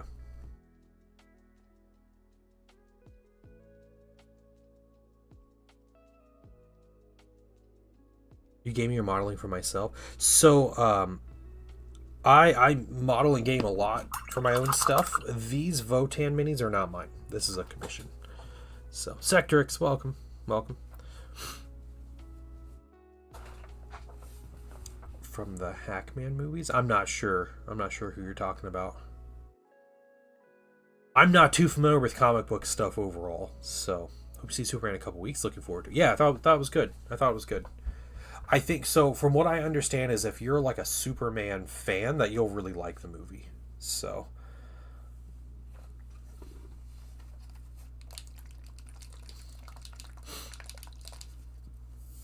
there's a little more black paint on the palette here.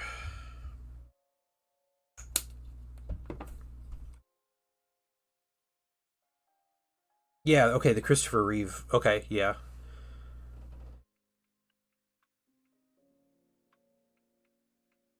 So Gene Hackman as Lex Luthor. Okay. Well, that's cool.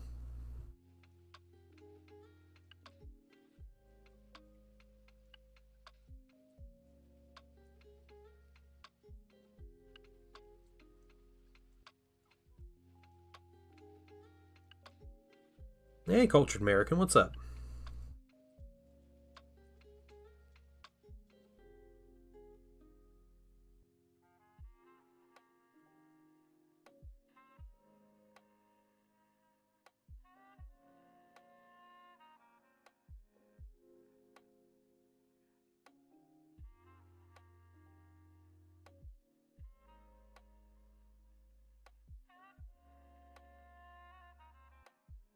Nothing much. All right.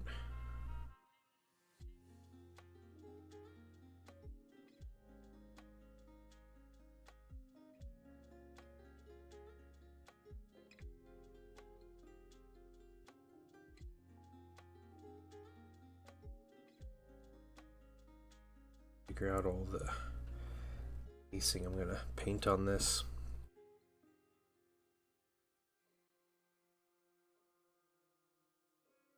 What I'm gonna paint. Are the gloves gonna stay black, or are they gonna be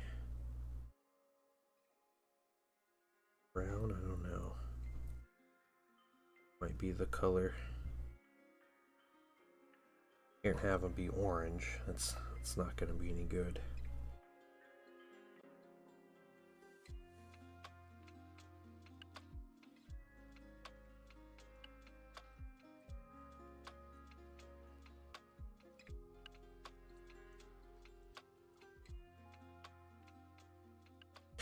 This is going to be the big announcement on the 18th. Oh man, there's tons of stuff. I imagine Votann. I hope there's a tease for Drukari, because those are the last two announcements that need to happen for 40K. I'm sure Space Marines will get a big announcement as well, maybe with their second 10th edition codex coming. That might be a big announcement. So yeah, that Grey Knight garbage. No, yeah, Grey Knights aren't getting anything. Don't expect anything for Grey Knights. I think I don't know if they'll get another generic character. Yeah, they have a special character coming. So again, I maintain that Drukari have not had anything new for their army since 5th edition. And that will, if Lady Malice is the only thing they're getting, then that will hold true, because she was in the 5th edition codex, so she is nothing new. Yeah, Chaos Dwarves are going to be a thing for Age of Sigmar, so we got Chaos Dwarves coming. Yeah, we've had model updates. That's all Drukari have had are resin to plastic updates or metal to plastic updates. That's the only thing they've had.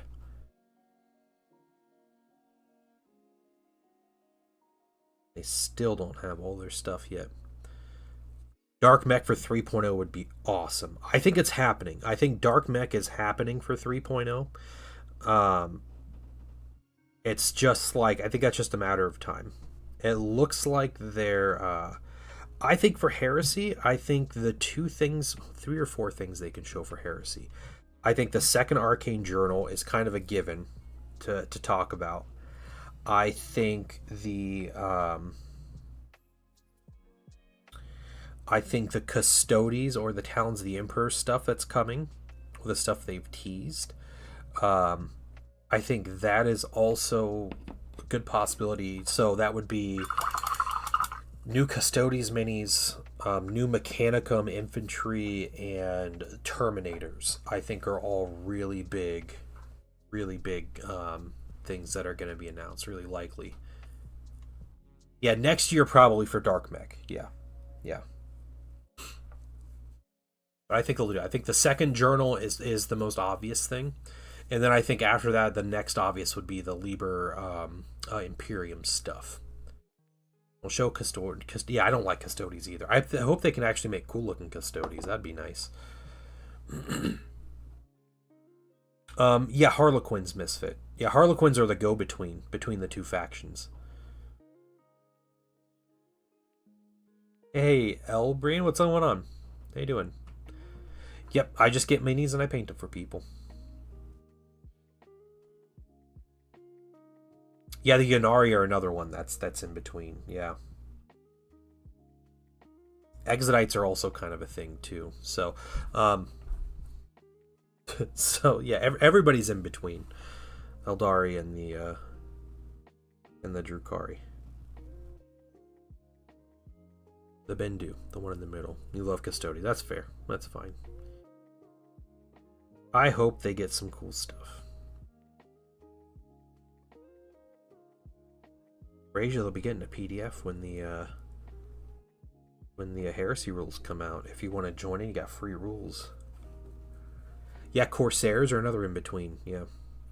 Yeah, so Misfit, really any other Eldar is in between. The Drukari and the Eldari are like the extremes. Plastic Venatari, yeah. I think Plastic Venatari are the things they previewed, those are the flying ones. No, whatever the flying ones are. The jump pack ones, the ones they previewed, and then I think the bolt gun ones are also a good possibility. So, two extremes of the same pendulum. Yeah, everything's in between. Yeah. Yeah, and the way like an Eldar functions, a lot of Eldar kind of move between the two and like go to different things throughout their life too. Like that's not an uncommon thing.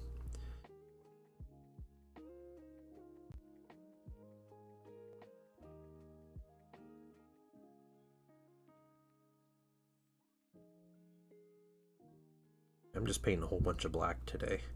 I think after this black, I think we do some touch-ups, get some places we missed, do all that, and then I think we do a wash or two, and then we just start doing our highlights and kind of all these finishing touches on here. But the wash and the highlights carry a lot. You know, these are just base colors that we're working on, so they won't look like much. But we'll have stuff like, I'll have more reds and everything to put on these minis, so at least we're not space wolves. That's true. That is my opinion, John Lockridge. Yep.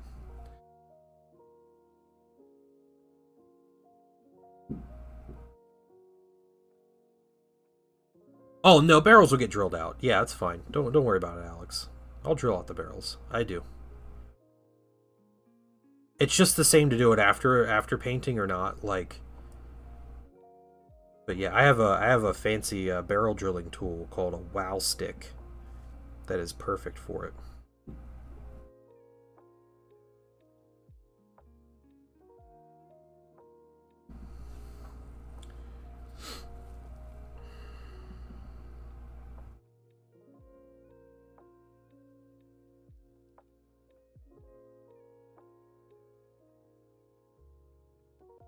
Hey, Draft Builder, what's going on?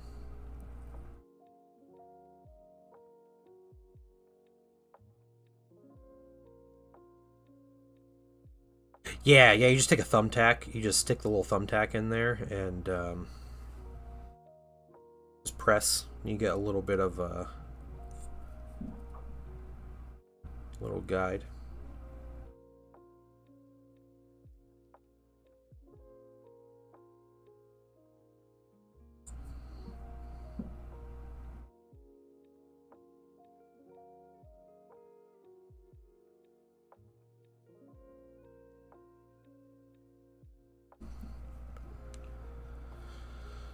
Starter.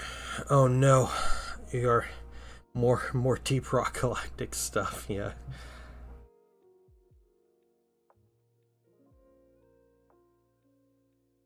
Your whole life is being committed to this game.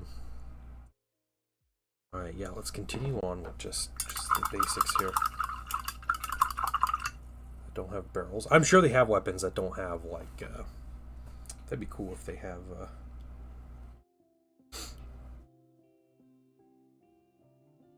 If they have something.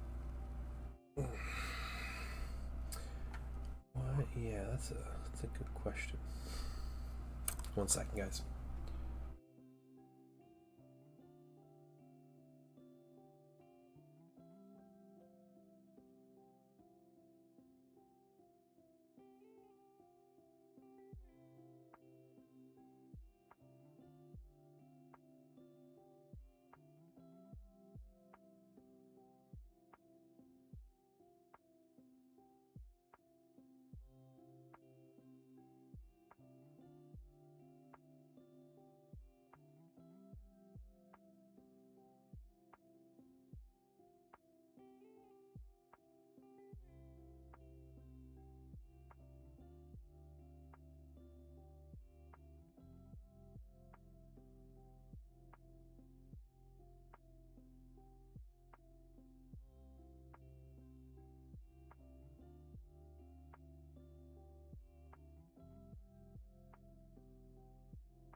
Oh, I understand, Alex. That's all right.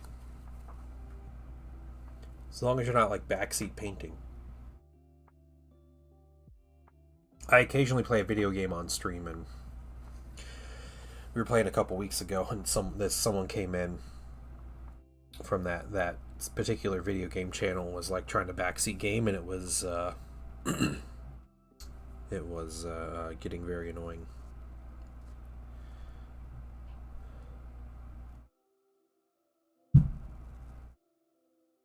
Playing a 25-year-old video game, just chilling with my wife, and they're like min-maxing, like tell me how I need to be min-maxing, and everything I'm doing is terrible. I was like, this is not the place. We're playing a turn-based game. People are fun, aren't they? Yeah. Their red needs to be red. Are you talking about these guys are? It's actually a burnt orange, and it's going to end up being highlighted. So there is going to be red on these minis, but this is actually a burnt orange on these minis. Reactor. Elevator control. That's funny. Press X to interact. That's great. Yeah, you're definitely backseat painting cultured. Yeah, you need to chill out, dude. Hey, your Mechanicum look incredible, by the way.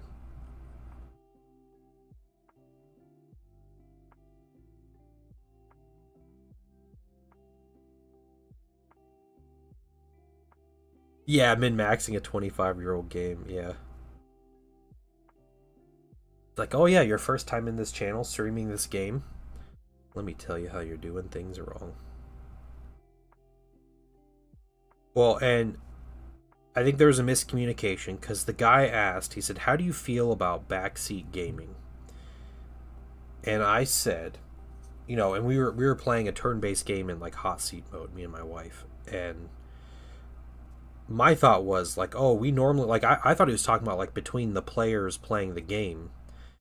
And I said, when we were younger, we used to play like you weren't allowed to look at the screen when it wasn't your turn. Unless you're both in a battle together or something. So you weren't like getting hints. And that's kind of what I thought he meant.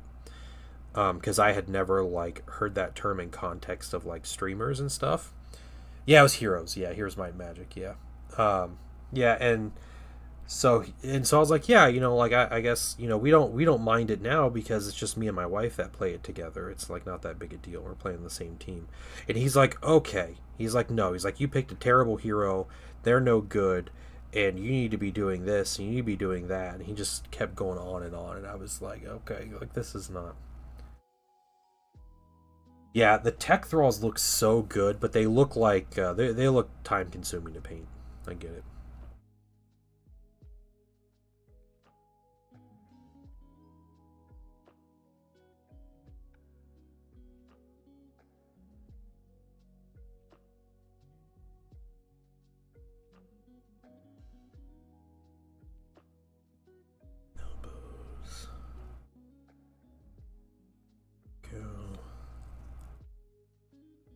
constructive backseat gaming is acceptable. Yeah, yeah.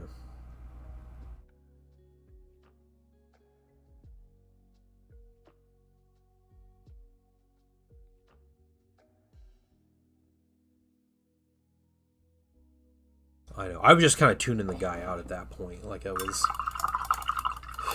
Yeah. How dare you have fun in a way that's 0.002% less efficient. Yeah, we were playing like garbage though, but that's the fun of it. We were just embarrassing ourselves playing this game on screen, and I can imagine that dude just like slamming his face into his desk or something while he's watching. So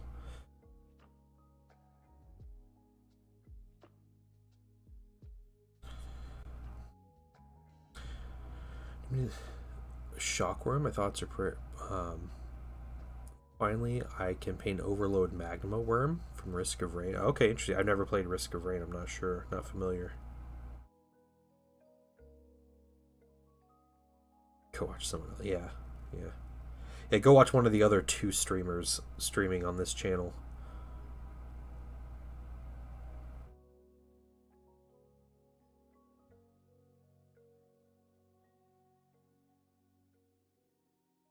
Fine. It's fine, though.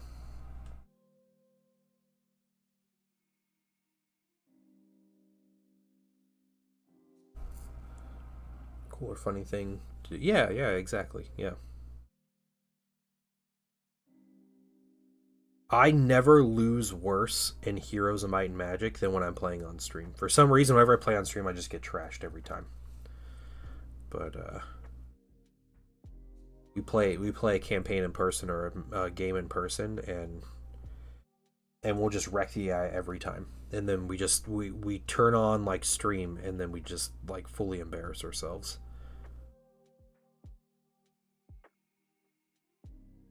Probably because we're not min maxing.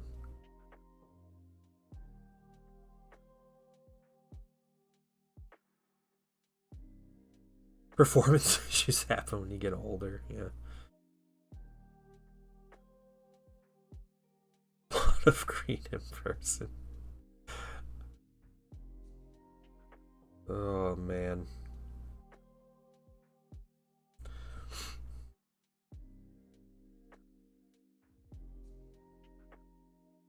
Yeah, there are very few games I play where it's like I need to be more efficient.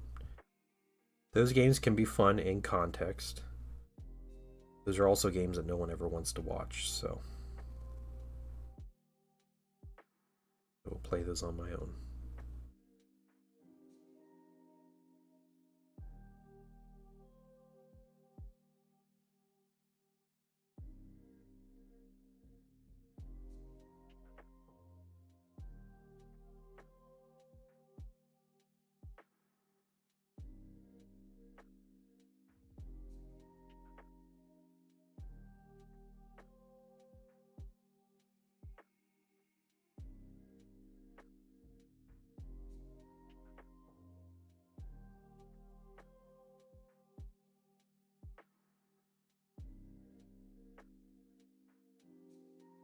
Okay, still debating if I want to paint their gloves black or brown, but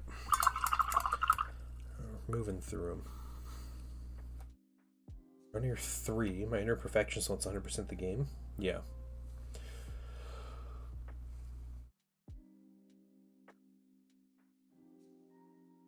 Oh,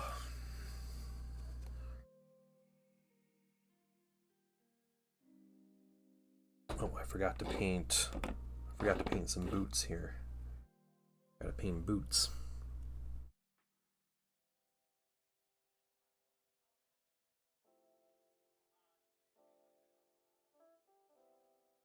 You vote fuchsia? Okay. Paint them fuchsia then. Enough for me. Enough for me to do it.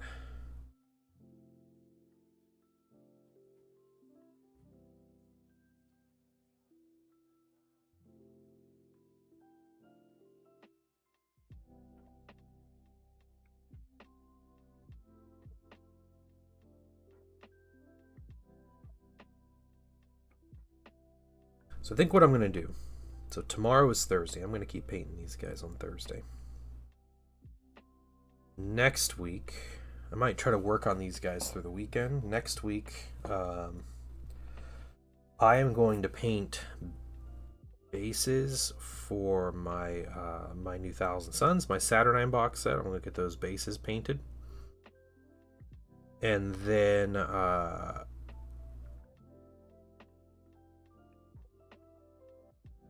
going to take a couple days and we're going to do the giveaway mini. That's what we're going to paint. So you guys want a free mini that I will paint and ship to you. Stay tuned. 79 degrees in the office, and that sucks. It doesn't sound horrible, but I'm sure it's probably pretty miserable.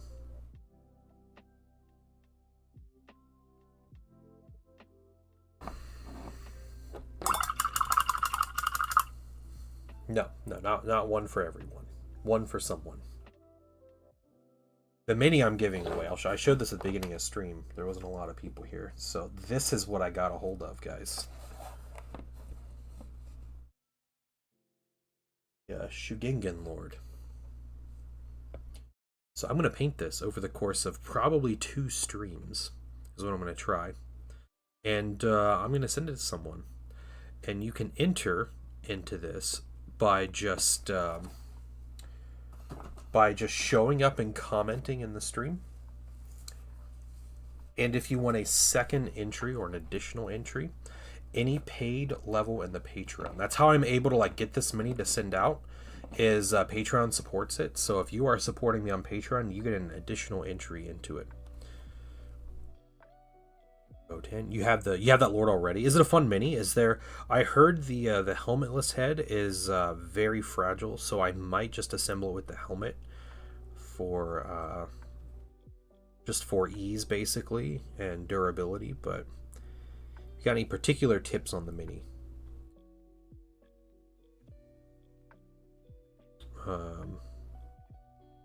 Yeah, I'd be happy to hear.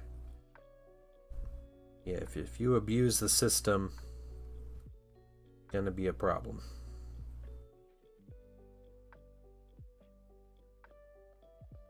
Can make really cool Scarab Occults. Yeah, I will be painting Saturnine Terminators as Thousand Suns. So that will be a thing. That'll be a thing in a couple weeks, honestly. Use plastic glue? Yeah, it goes together really well. That's good to hear. Okay.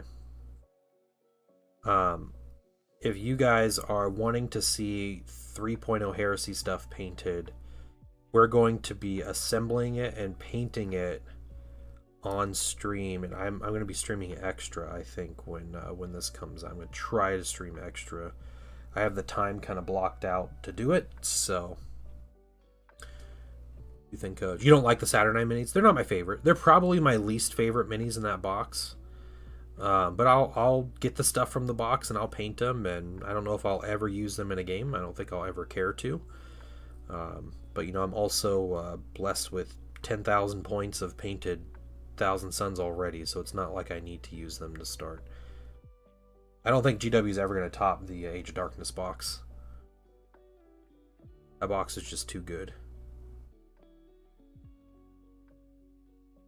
That's fair, yeah. I mean, none of it's ever needed, right?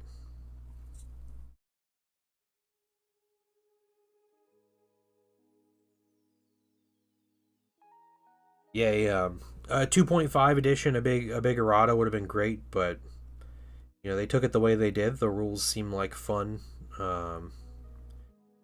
Probably will still be some community adjustments and hopefully lots of updates from the designers as time goes on. But yeah. The great thing about that, Lord Virus, is you don't have to buy it, right? Nobody has to buy it. So, one of the nice things about that set. Yeah, I think my biggest issue with that set compared to Age of Darkness, I mean, there's obviously less value, but that's to be expected from GW. And again, I think the Age of Darkness was an exception as far as value of starter boxes. But the Age of Darkness box, the 2.0 starter, was so generic and perfect for like every single legion. I know it's Mark 6 and it's like, some legions don't like match with Mark 6, but I think they really made it work. And yeah, everything in there was usable, everything was good. You just had a straight up like 2,000 point army out of the box. And there are no whippy sticks in the new set either. Nope, they did what the same with the Middle Earth starter, the new starter. It's like the little foldable plastic measuring stick that's actually usable, but it's not a whip stick. So the Whoopsall Zotes army box, yeah. But yeah, the Saturnine box is much more specific with the things that it has in it. So, there's always a lore reason around one unit being used with whatever. But yeah, I think the Saturnine Termies and the turret and the Saturnine Dreadnought, it's much less generic. And I think it'll probably sell a lot less just for the fact that, you're starting a new army. Say, I already collected a White Scars Legion. Now I want to collect, I don't know, Sons of Horus. Like, there might not be a reason to get that set, like, oh, I don't want more Saturnine Termies, a Saturnine Dreadnought, Whereas the Age of Darkness box, it's like, I'm going to get, 65 minis and they're usable and generic and like everything works with them, so it's fine.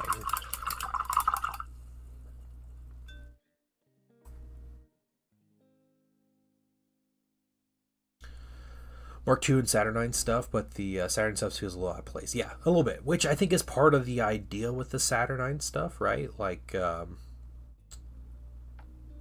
it's yeah, because it's like different designers. It's not like the Mechanicum. It's like a whole different faction or like sect that's making the stuff. So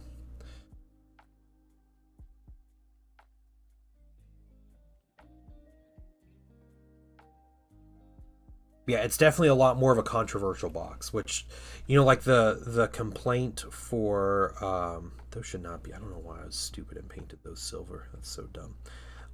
The biggest complaint for the Age of Darkness box was my Legion didn't use Mark 6, but that's an easy like retcon that GW did. Look, everybody used Mark 6. Here's the thing, and ultimately it's just tactical marine armor, right? Like, but you could turn those tactical marines into anything. Zen turned them into 30 assault marines out of that set, which is great. So that was awesome about the set, but this one's definitely a little more polarizing as far as the contents. So I got one. I got a second one because I had friends that wanted bits and pieces, so I went ahead and grabbed it and am distributing it amongst a couple people. But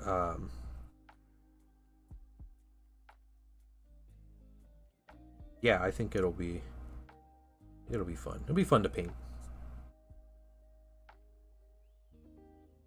If you did an army like Mechanicum, you didn't get a full. What do you mean you didn't get full time to use them? What do you mean?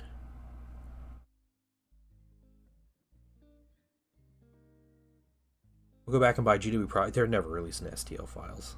Just find some creator and get the STLs from them. We get the salt camp coming in just now, or what we got here?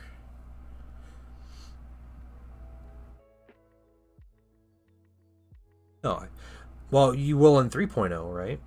Because the Libers are coming out right away. Yeah, neither did Solar Ox or Militia or Ruinstorm Demons, but like that's just kind of how it is with GW games.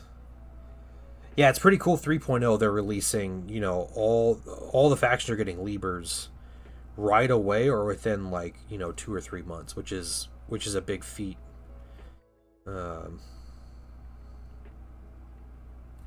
so that's nice. That's nice that that's happening. What's 7 in Denmark?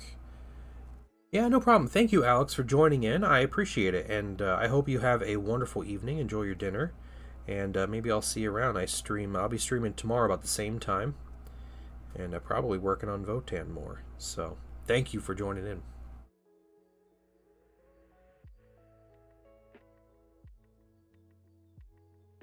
Say he's not going to play because most of the stuff will be Legacy. Legacy doesn't matter though. That's the thing. I don't know what the I don't understand what the hang up is about Legacy, something being Legacy and Heresy. It's just free rules. That's all it is. My stuff is on a digital copy instead of a physical copy of the rules. These are not my Votann. No. No, these are this is a commission. Yeah. And even like everybody used Legacy. If you played Heresy 2.0, you should understand that nobody even questioned what Legacy was. And a good point proving this fact is I hear people talking about how units were removed from their Liber for their army when those units they're talking about were Legacy to begin with, which is funny that people literally don't know the difference between what's Legacy and what isn't in 2.0, but they're complaining that their units are going to Legacy.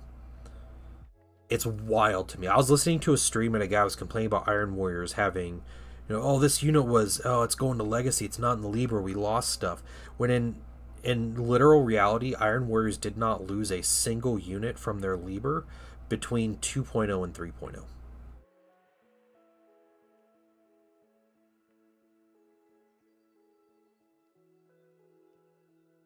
Yeah, the people saying my units are Legacy, so they're worthless is honestly like, I don't say this about many arguments, but it's really stupid. Like, that is honestly probably the worst take that I've seen out of this. Is that since my rules are on a PDF, I can't use them, which to me is just like that's like 40k mentality, and I don't even know like those are the people I want playing here to play Heresy with.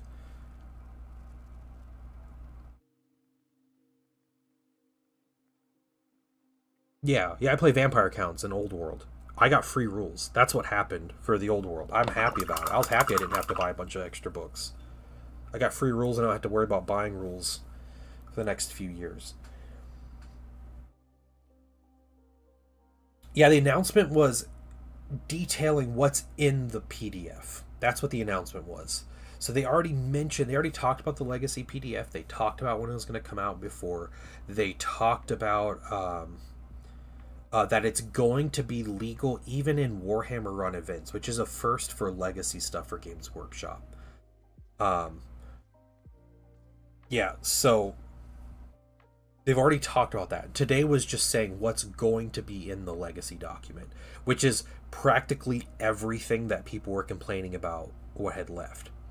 And again, as a Thousand Suns player, I'm getting more stuff in my army in 3.0 than I had my army over the entirety of 2.0. At like the start of 3.0, I have more. So, some armies are getting more. Yeah, I think they gave Solar Ox Knights Glow Up. They have units in their Legacy PDF that weren't even in their Legacy PDF in 2.0, like Marauder Bombers and stuff like that. So,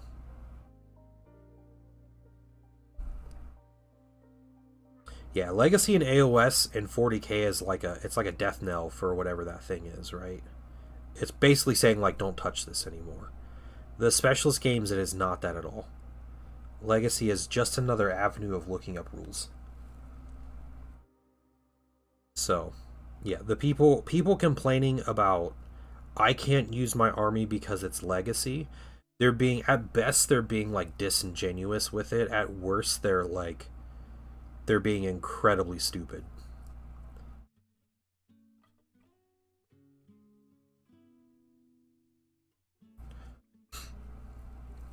And like, yeah, just like looking for an excuse to like hate Games Workshop, which guys, we don't need excuses to hate Games Workshop. They give us plenty of legitimate reasons to hate that company.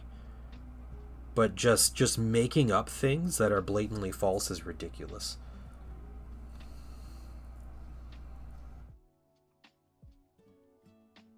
And it's like, oh my, I heard this all weekend. All weekend, it was so annoying. Everybody was talking about like, oh, they're removing units and they're giving it to you in a paid DLC. You got to have DLC for your army.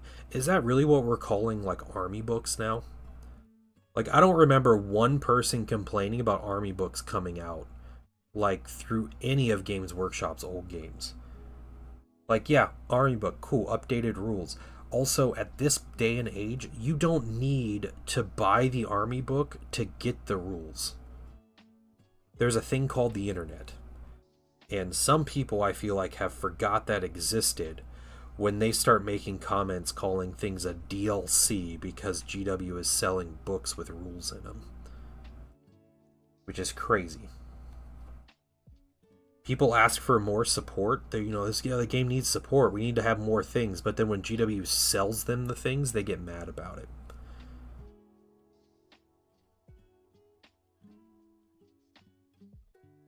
Wild.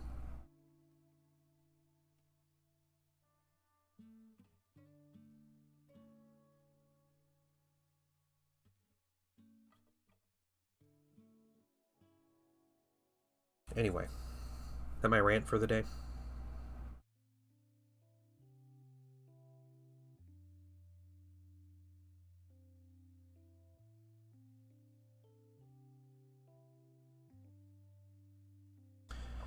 People hating GW is nothing new.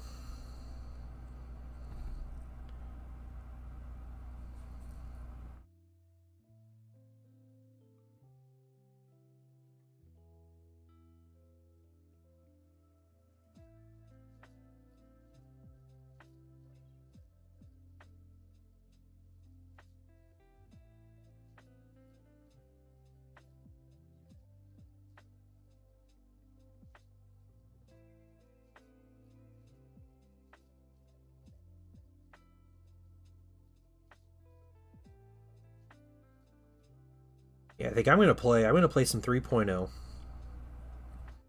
The big thing I'm curious about with 3.0, with how it's gonna play and how it's gonna feel, is the terrain rules. If I don't like them, then I might find a way to kind of house rule and adjust them to make them more interesting. I do think GW is going to put out like a journal that has like a city fight journal that'll have like much more expanded terrain rules that might be more interesting. But uh, that'll be my big thing. If for some reason I'm not enjoying it, maybe I'll just play more 2.0. You know, I really don't like. I really don't like my Legion rules in 2.0. So I'm excited that my Legion has some interesting rules now, but if the game's not fun, it's not fun.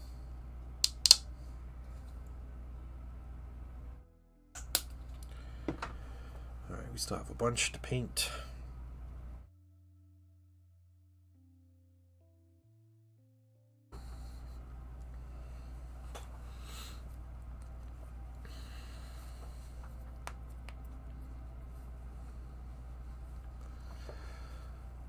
Pretty sure we have okay rule in 3.0. Yeah, Sons of Horus have a really good rule. Yeah, Sons of Horus 3.0 is a really good rule.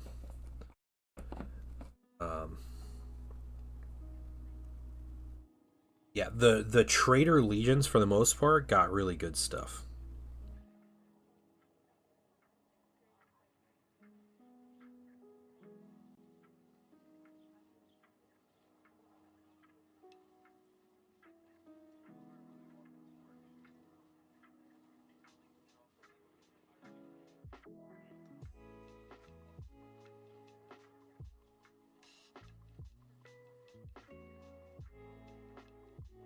Yeah, the Sons of Horus rule is that they do volley fire at full ballistic skill. So volley fire is when you charge, both sides make a pistol shot, basically like assault weapons shoot in as they charge, and it's snapshots. So snapshots are essentially -2 to hit. Um, Now it's not just hitting on sixes, but it's -2s to hit. The Sons of Horus is you just do them all at full ballistic skill. So like Terminators always they get snapshot, they get to volley fire all their weapons, regardless of whether they're pistols or assault weapons. So like a Terminator unit charging in gets to shoot their combi bolters and whatever else they have at full ballistic skill. You also get a volley fire if the enemy falls back from combat, so they panic and run from combat, you can choose to shoot at them or you can choose to charge them. Again, and like tie them back up in combat. Yeah, you have Reavers. Yeah, Reavers still in. And Jump Pack Reavers are in with the Legacy, I think. So, Sons of Horus. Where did Sons of Horus get in the Legacy here? Where are they?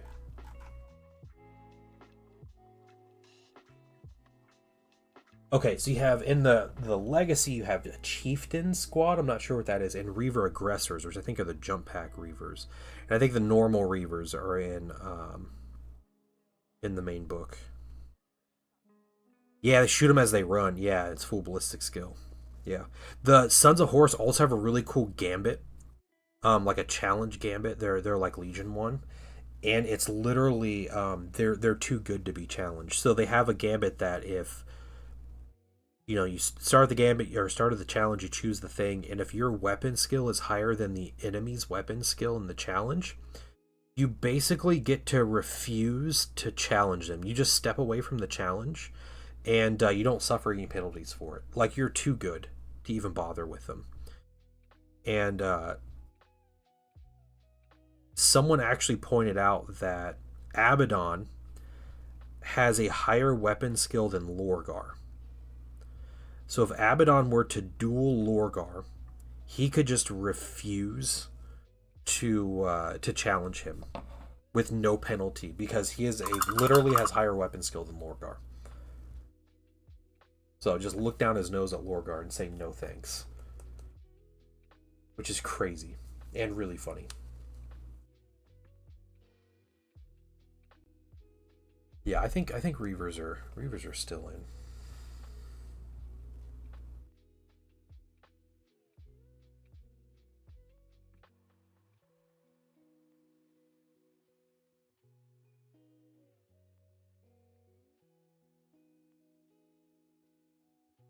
Let's see, Hereticus, Sons of Horus.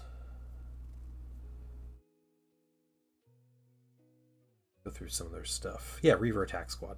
Yep. Yep, they're in. The jump packs are cheesy. Yeah, they're not as cheesy anymore, I don't think. I don't know, maybe.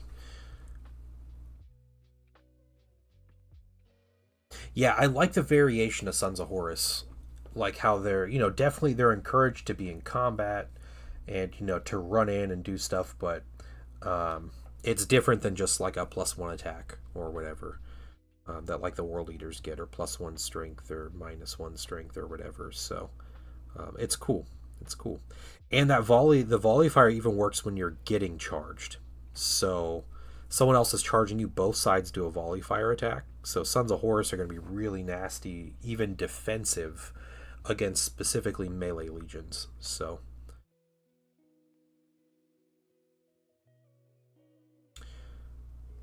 melee, yeah, yep.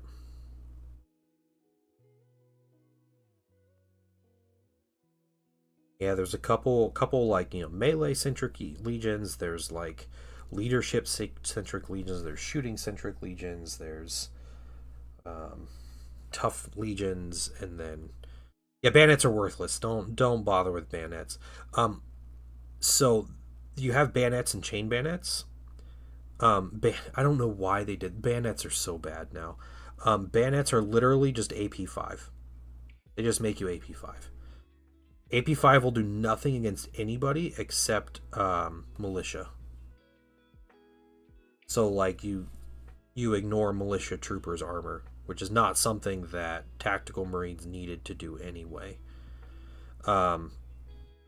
Chain bayonets give you the shred 6-up rule, and shred is a lot different now. There's no rerolls in the game.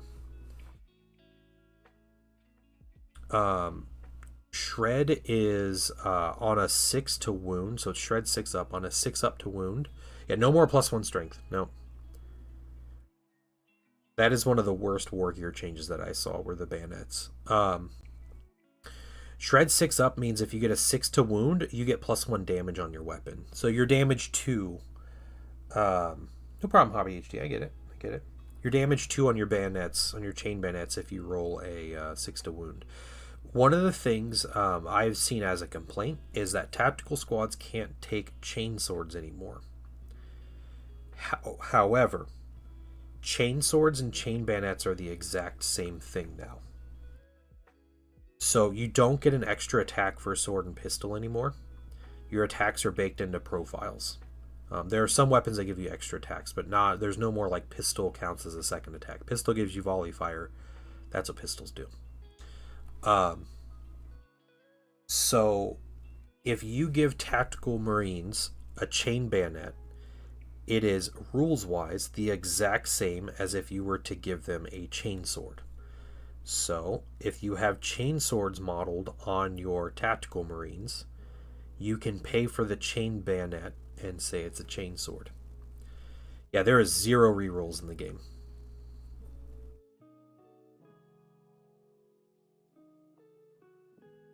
Something else that's really nice about the game, there's no random damage numbers either. So there's no like D6 damage, which is another, that would have been a big complaint of mine if there were random damage.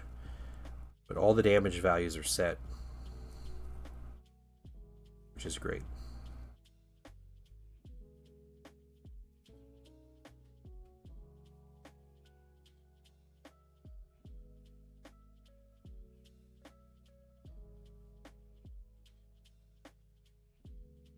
Yeah, your tactical marines are going to be 1 attack no matter what, unless your world leader is charging. Then you're 2 attacks when you charge because they get +1 attacks on the charge.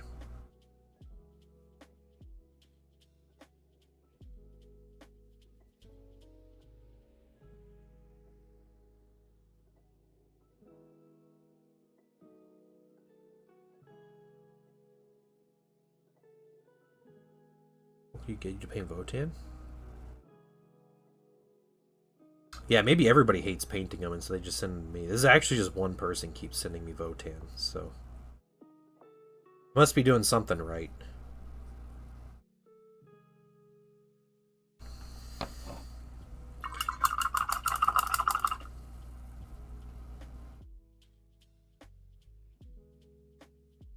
Sigh of relief, and you're like, oh look, I can just say screw that, I'm gonna kill you anyway. What's that, the rerolls? Oh, yeah. Yeah. Rerolls are too much. Too much.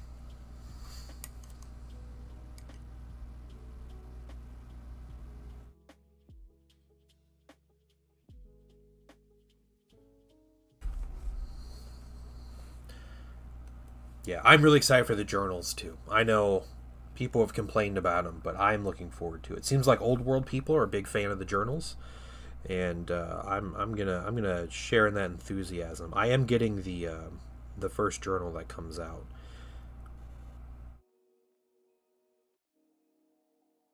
And I am sure I won't buy every one because there's going to be Legion specific journals, and I don't care to have a Dark Angels journal or a Space Wolf journal. But give me Thousand Suns, give me Solar Auxilia, the good stuff. I just wonder who'll have the first journal. That's the real question. I hope Word Bearers get an early journal because they need some cool Legion rule. Their Legion rule is like an embarrassment. I think Word Bearers have a lot of cool stuff going for their Legion, but they did get the lamest Legion rule out of everybody. And their Legion rule in 2.0 is pretty lame also. So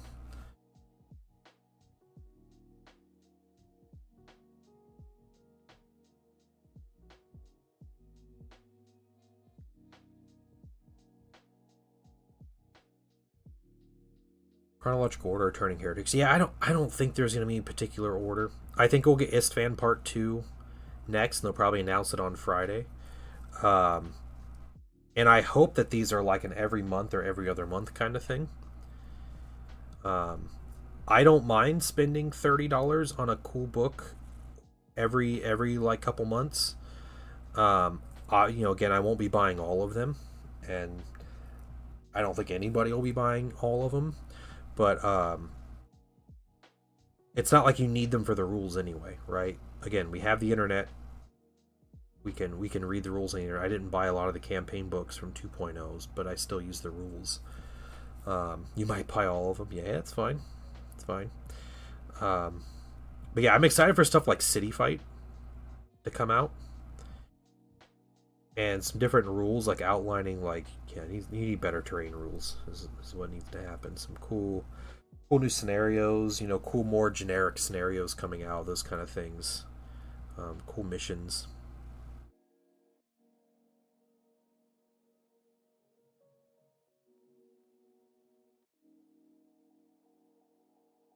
Yeah. I think the first one has scenarios.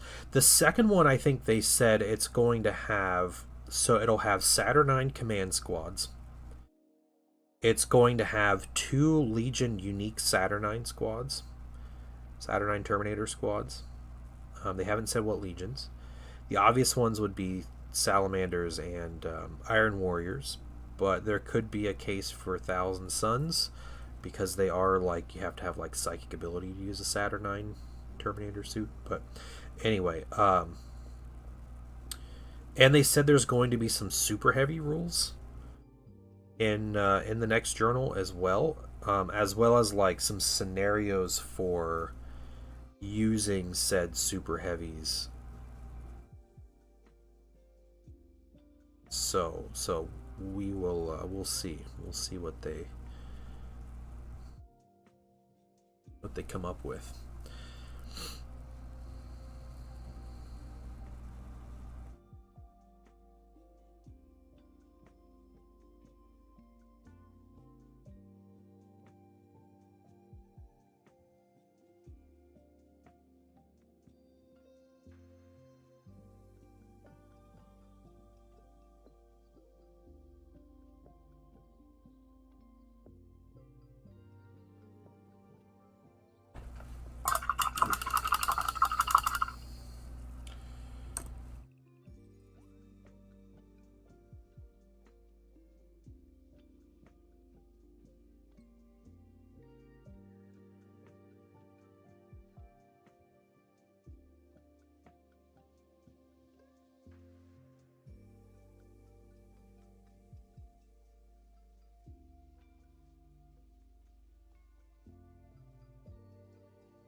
All right, Night Ninja, what's going on, Night Ninja? How you doing? Solar Ox, we're slowly trucking through these. I'm working on black. I ran out of black paint uh, last week and didn't realize it. And so I went to paint black on these guys, and it was just, I was like, nope, can't do it. So in my store, local stores were out of black paint. And so someone found some for me. Zindral found it for me and brought it to me, actually. So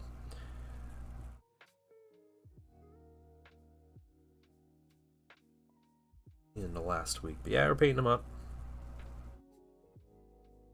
Done this week or next week. We're just doing base colors. Everything's looking great. Good, good, good.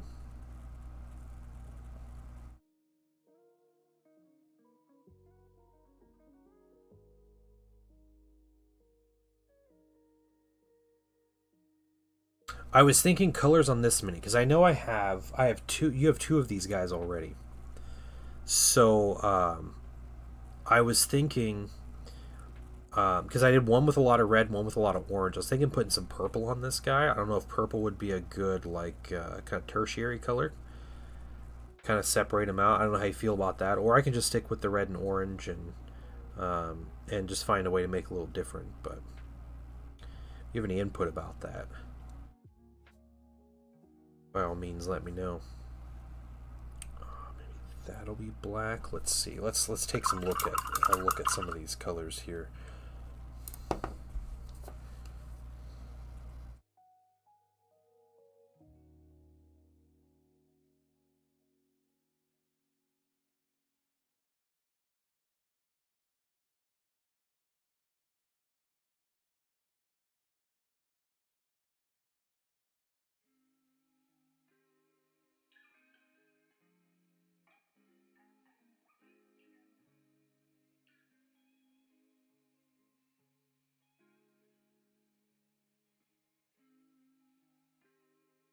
The two normal ones. Okay, yeah. And this is the different one. I gotta look back in the archives of minis I've painted for you and see what was what.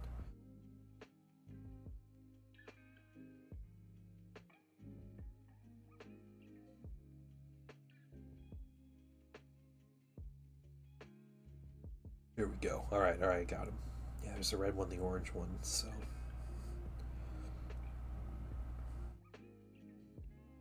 okay, I'm seeing what I'm painting here. Cool, cool. Let's get some different colors here. Oh, I didn't. Oh, okay, okay. I did. I forgot that you're colorblind. All right. Well, there we go then.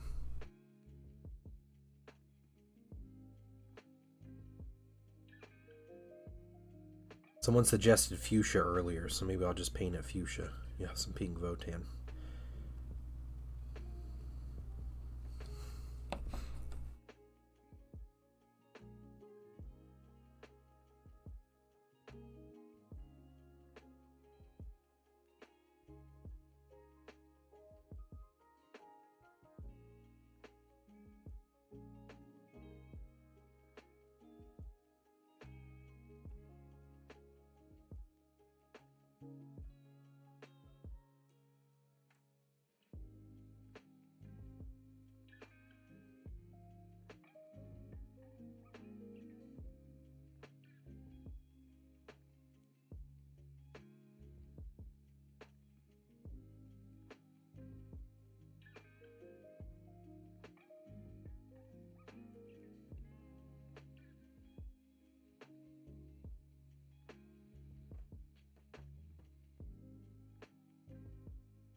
After this guy, we just have black on the brochier, so they'll be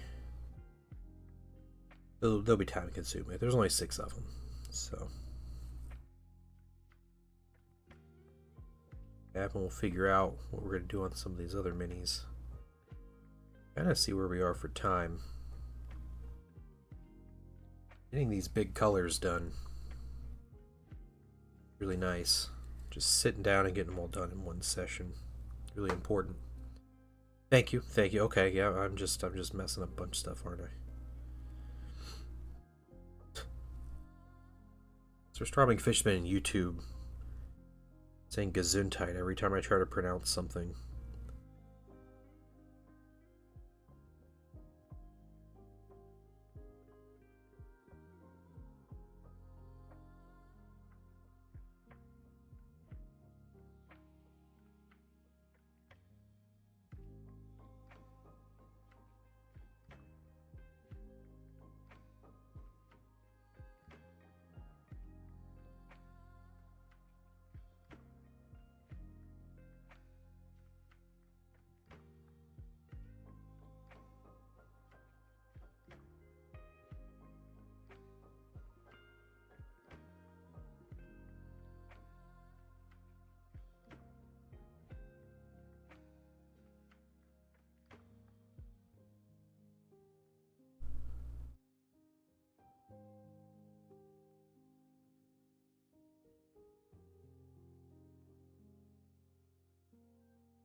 Might be it.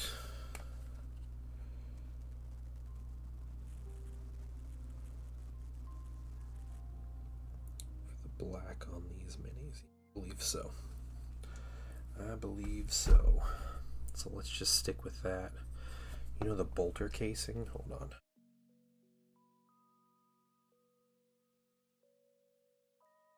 Bolter case gonna be black. Okay. Never mind. We got more black.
Try not to make mistakes.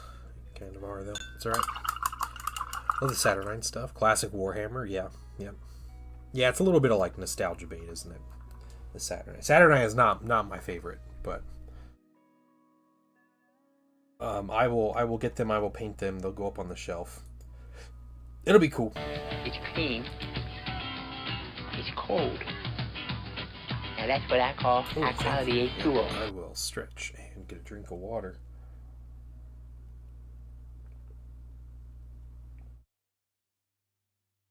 All right.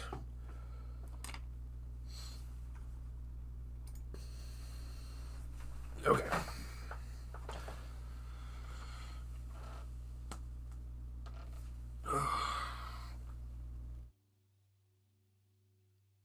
All right.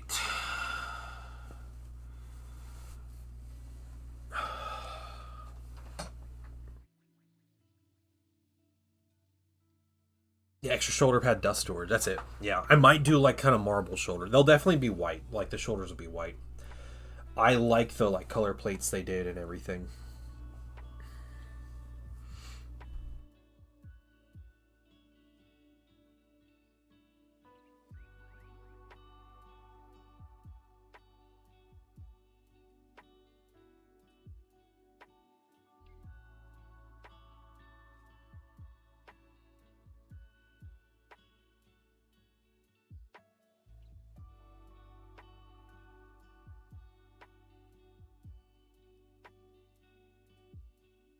It's a free canvas. Yeah, there you go.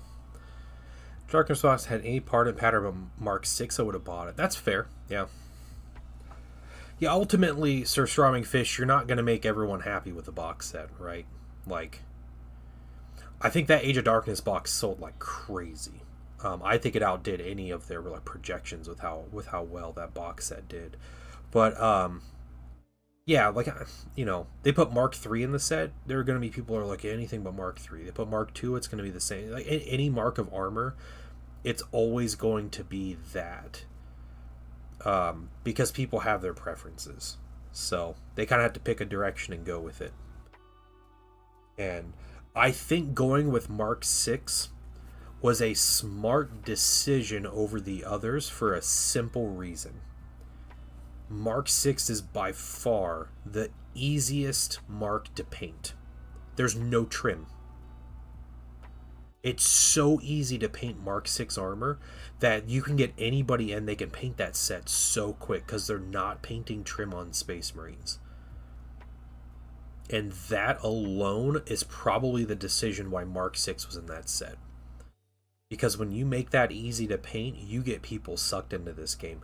Zendral got his Age of Darkness box a couple months ago. He had He painted 30 Marines in 2 weeks. It was crazy. It was crazy. Yeah, I've painted to date. I've painted 5 Mark III minis for my Thousand Suns for my command squad. It was miserable. Painting all that dumb trim, and then the back of the legs all rigid and everything. I hated it. 1 week. Okay, sorry. He painted 30 Marines in 1 week. It was insane. Yeah, because he's not painting trim. You know, like the details on there are so minimum that they're like a blank canvas if you want to go crazy. But most people are gonna paint them to get them on the table, and I think as far as like Heresy players go in general, it's a little more of like a hobby focused thing. But you can do the 3 colors on those and it works well. Yeah, I agree. I agree. Hobby. Yeah, yeah. It's the Mark III, the Mark II, the Mark IV. They all look amazing. They're I love Mark V. I hope Mark V comes out in some shape or form. I hope it's not just like, yeah, look, we have all the other things and you mix it to make Mark V. But I would buy up a bunch of Mark V and Mark IV too. I really like Mark IV. The two marks I like the most are the ones they haven't released yet. But yeah, yeah, yeah. I could. It's just Mark VI is easy. It was so easy to paint. Just blank. Everything was blank. You dry brush your models and they look amazing, and you put them on the table. And there's not really an excuse for having playing a game with unpainted Mark VI Marines because there's nothing to it. Yeah, I don't know why they did dwarves on stilts, man. I don't know.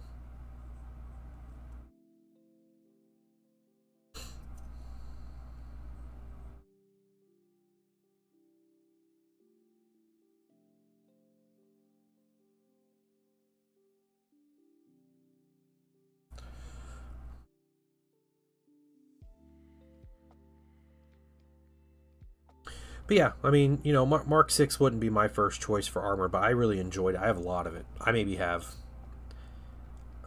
60, 70, 80 Mark Sixes, I think, at this point. I'm trying to think. Is it 70? Did I buy a couple like loose sprues of like 10 packs from people? It might be 70 Mark VI Marines.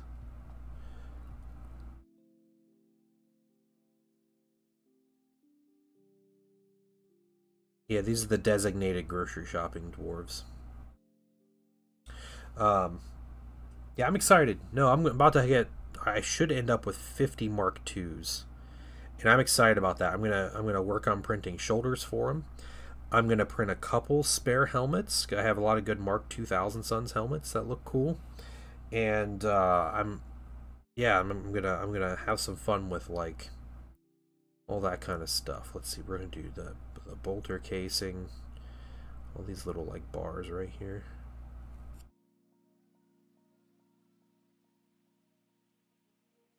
I'm excited to start mixing my tactical squads, the armor marks in my tactical squads.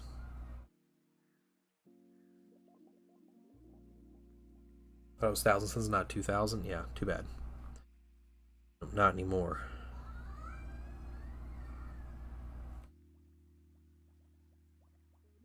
Just don't go well with all legions. Yeah, maybe. Yeah, I mean, I think there's an argument for that. There's an argument for that for all of them, though. You know,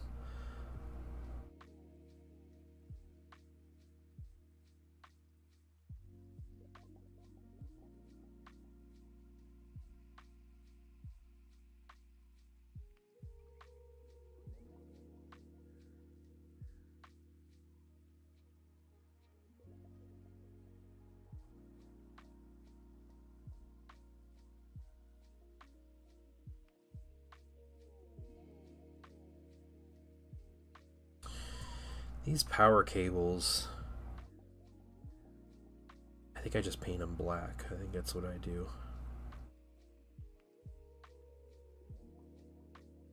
Yeah, I think they get painted black. Some elbow pads sticking out here.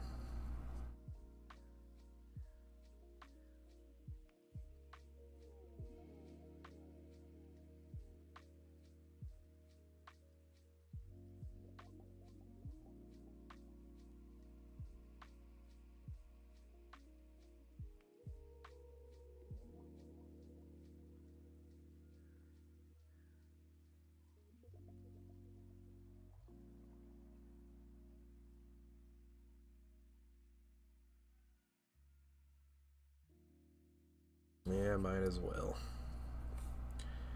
We gotta do the weapon casing.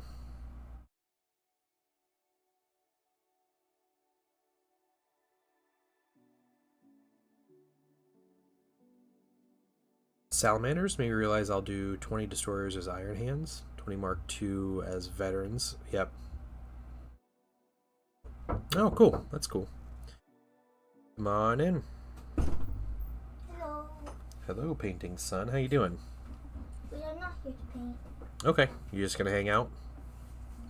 Okay. All right.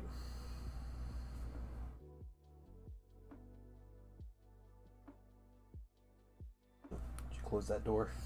Fully. Yeah, at I'm least. going to be down here for like 10, 15 minutes. Okay, it's cool. What you up to? Nothing. You sound bored. Are you bored? No. Oh, okay. Okay. Did you see the salamanders I've been assembling for you? No.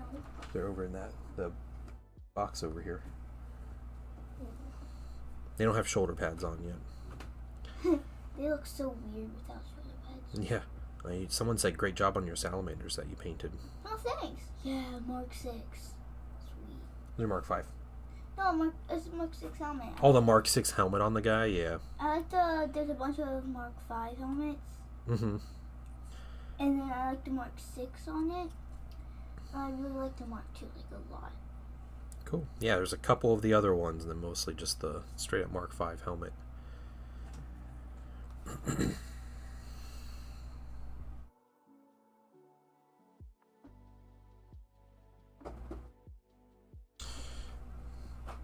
Talking like a pro. Yep, he is. I told my dad I was bored. He made me clean stuff. That sounds great. Yeah. That sounds like a good idea. What about that painting, son? You ever tell us you're bored, you just go clean. That sounds like a great idea. Oh, man. That sounds like a horrible idea. I'm going to use that. That's the rule from now on. If you're bored or you look bored, start cleaning.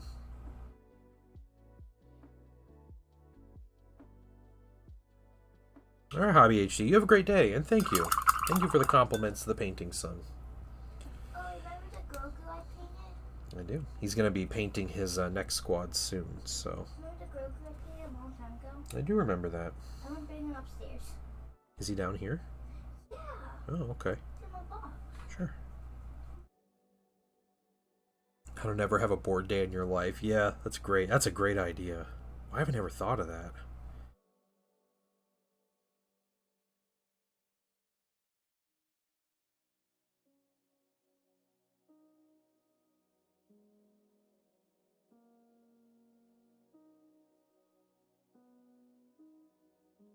We have a thing for the painting son called his board box, where if he's bored, he has all these like toys in a box that he can go and play with.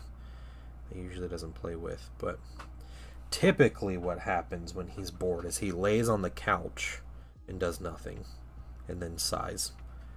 So maybe we just do cleaning when he's bored or looks bored. Oh man, I got stuff to clean too.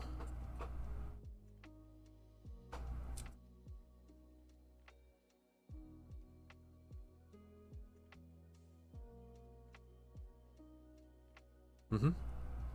I will paint them. The Lincoln Log box and old Hot Wheels? Yeah, it's like my grandparents' house. That's what they had. They had a Lincoln Log box. Yeah, and it had old Hot Wheels and old, like, blocks in it and stuff. Yep, he just wants all that Nintendo, yeah. That's all it is. I don't think I'll repaint those. Okay. So I'm just gonna bring... Oh, okay. That's fine.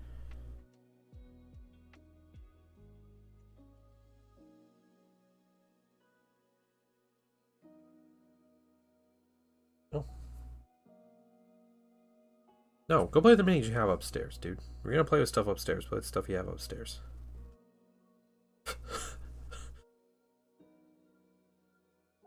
You are bringing some stuff upstairs.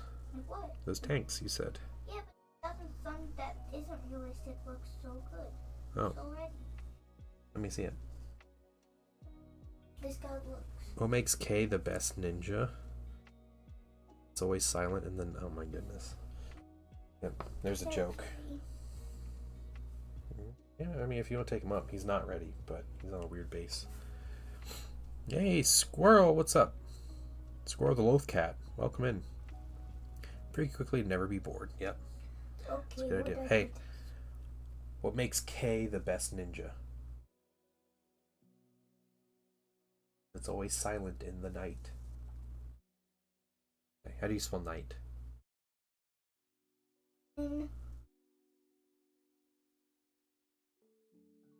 I-G-H-T.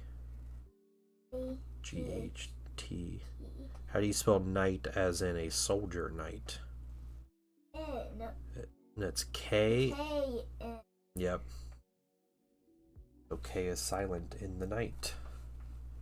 Oh. Get it? There we go. He got it. He got it, cultured American. Where can I put this? It's on the table over there.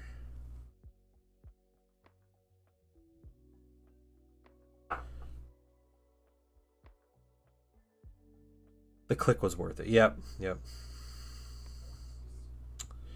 When you have kids, you do that a lot with jokes. You what? Explain them. No, parents do to their kids.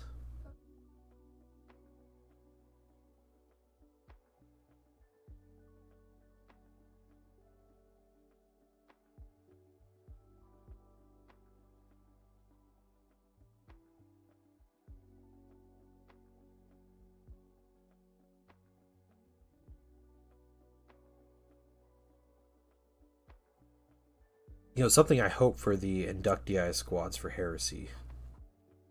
I know they're free rules release, but I hope that it's more than just like an advanced reaction for that particular squad. Like, hey, you call them inductee, they get a free advanced reaction, or like an advanced reaction they can use.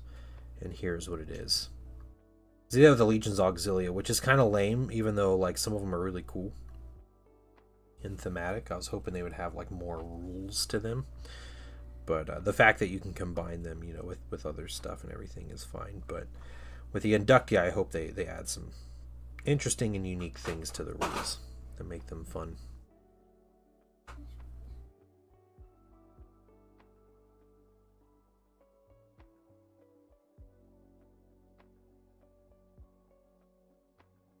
Okay, let's go right there with the black. We'll get the second one here. Ooh, Painting Sun. Yeah. What do you call a lazy kangaroo? A pouch potato. Yes, it does. No, it doesn't. A pouch potato. Yeah, because it's potato in a pouch. Yeah. But then, It's like a couch potato. What's a couch potato? I don't know. What? I call you a couch potato all the time. Means you're lazy and just lay around on the couch. Oh, I've never been told. Like a potato on the couch. I've never heard that. And I bet you haven't. Never paying attention to what I say. No, I don't. See, you hear that? You hear that, guys? Kid doesn't listen. I'm gonna make you clean next time. After stream, I'm gonna come up. I'm gonna give you chores to do. Apparently not. Welcome to the club, yeah.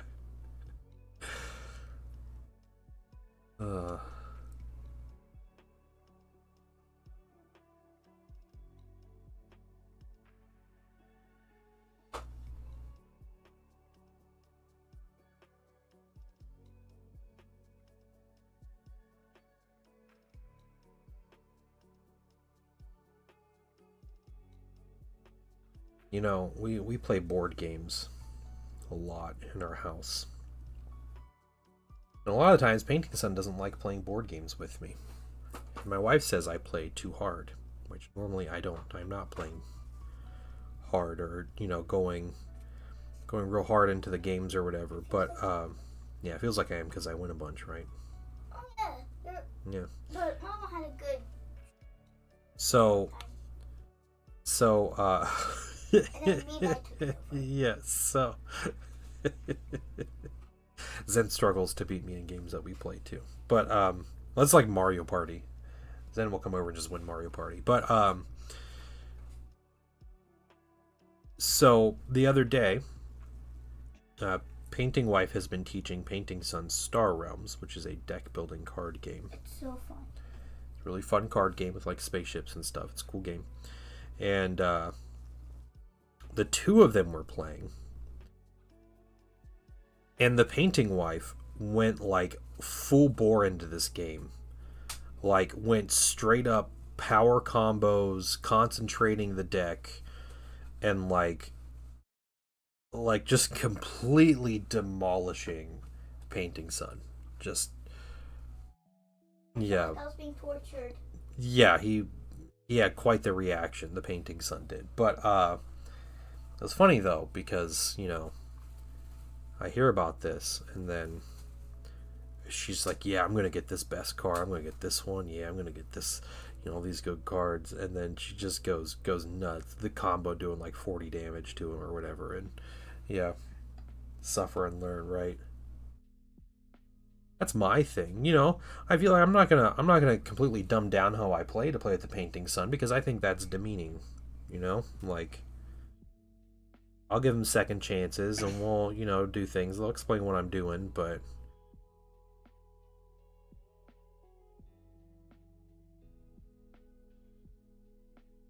not a good lesson to learn.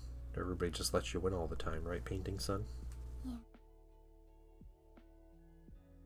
And it feels even better when you do beat me because it's a legitimate win, right? Yeah.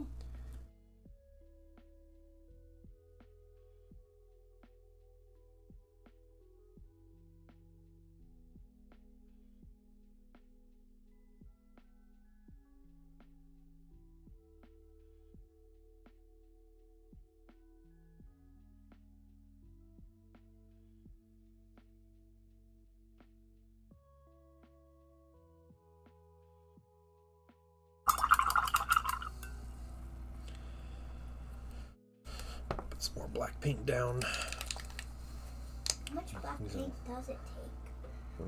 We used a lot. Is it coal black? Yes. How much coal black did you have? Zen bought me 2 bottles of it. Oh, sweet. So I have extras in case I run out soon. Especially since this color is apparently not in stock often. Wasn't at Gartel? Nope, don't talk about the stores, but yes.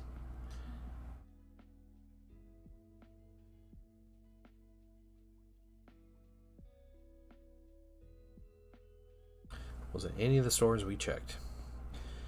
Ascension? Yeah, I've heard good things about Ascension.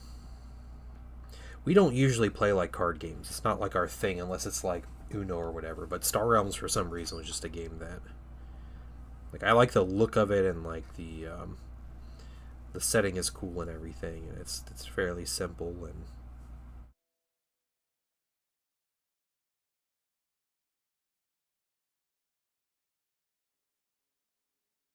seemed to tick the boxes for me of like a game that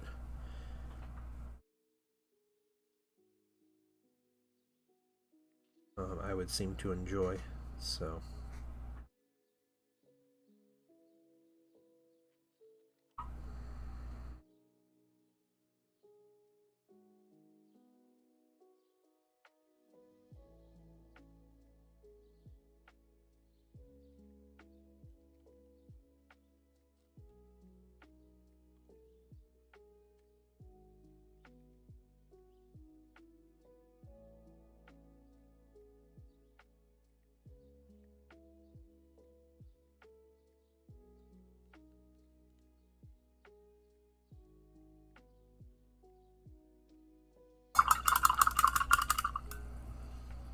elbow knee pads and then weapon casing.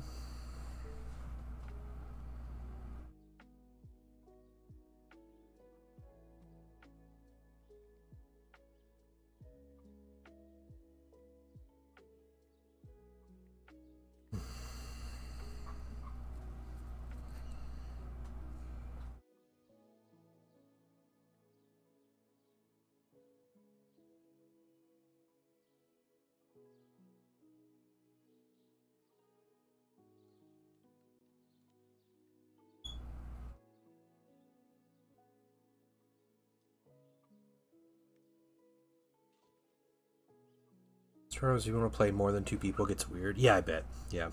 I have never even attempted to play with more than 2 people, so I would not know what that's like, but I could see that.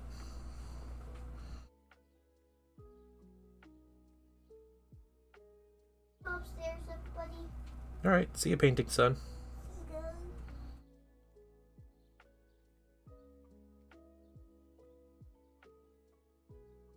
Go though, and you bring some stuff upstairs. Taking some stuff upstairs, sure. All right. See you, dude.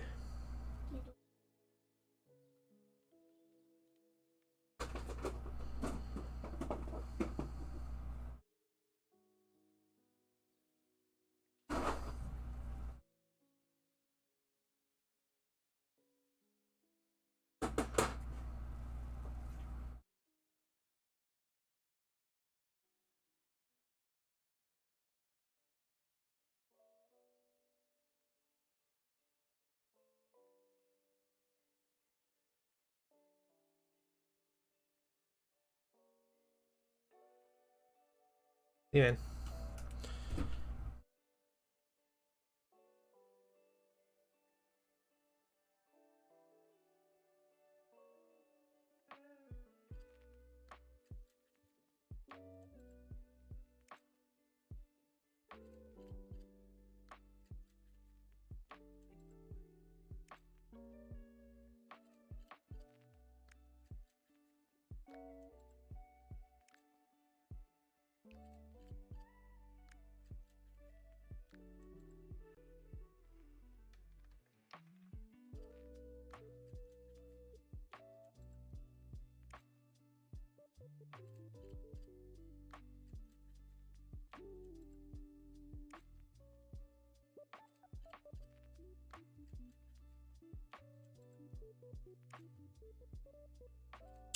Culture American. I don't know if you saw the article for Heresy today, but they talked about everything that's going to be in the Legacy PDF that's coming out. It said shortly after release. A notable thing I read about Mechanicum is the only thing that they're losing, from what I've read, is the Artilax, I think is what it's called. Some kind of automaton.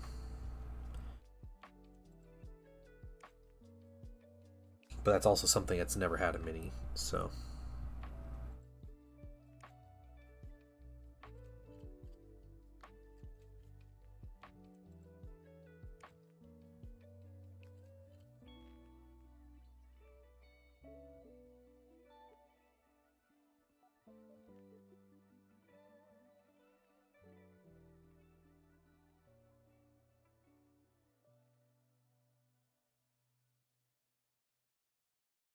You're literally just printing one of those? Yeah, so it's not even in Legacy, from what I've seen.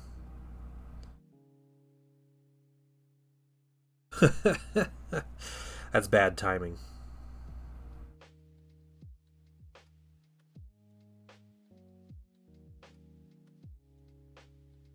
I don't have any frame of reference on like what it is or what it would be compared to, so I don't even know.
see if we can get. Let's get one more of these painted here.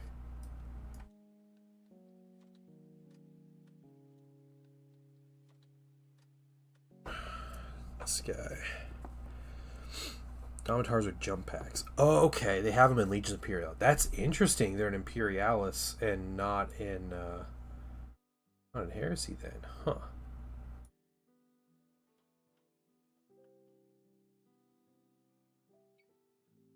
Let's see if I can find something people are talking about specifically. Because that's pretty crazy if they're not even in Imperialis, but they're not even in Legacies. If they're in Imperialis, I think they'll get a plastic release. Like I don't think that that's something they'll just leave out the whole edition.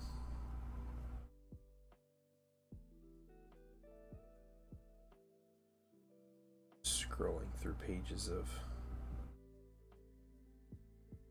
discussion here. Okay, it's easier just to do this.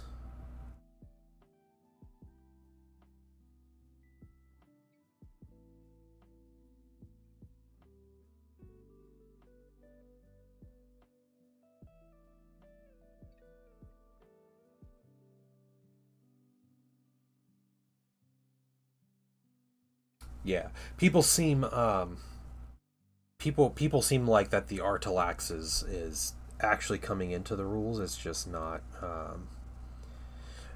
Yeah, it'll just be like a future plastic thing.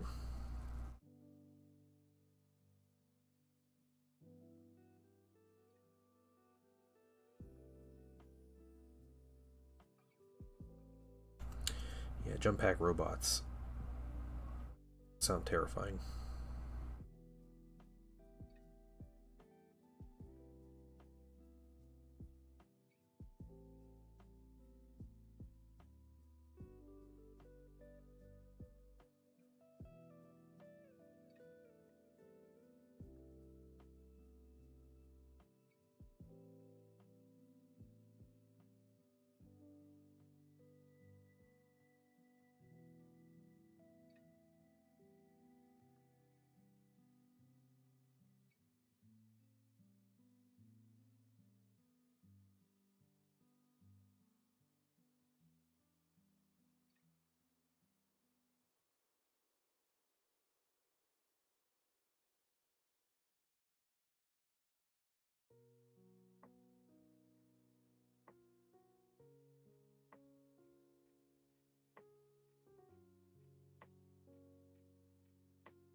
There's just no easy way to paint these minis.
just the weapon at this point.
Just a lot of black paint today.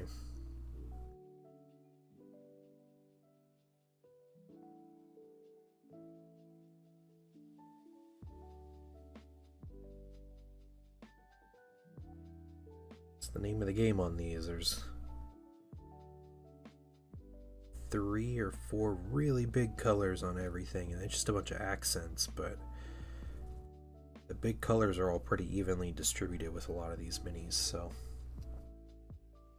makes it rather difficult to paint them in an efficient way, just because you can't just put one color down and then, you know, you got smaller parts of other colors over them.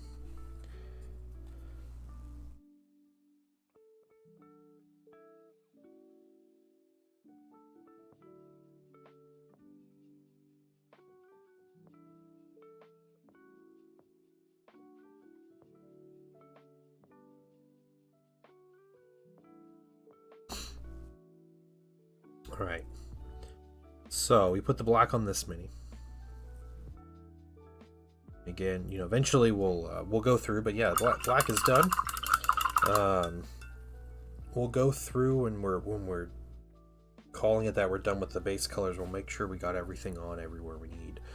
I'll figure out colors for the gloves on the warriors and stuff. But I believe I'm going to call the stream there. Yeah, I'm gonna go work out, and I have a busy afternoon and evening, so I'm just gonna go get all that other stuff started. I will be back on tomorrow at 11 a.m. Eastern time, Eastern Daylight Time, if you're curious. We'll be back painting more Votann. We'll be talking about stuff. I'm sure there will be more drama and exciting news to talk about when it comes to Heresy or whatever.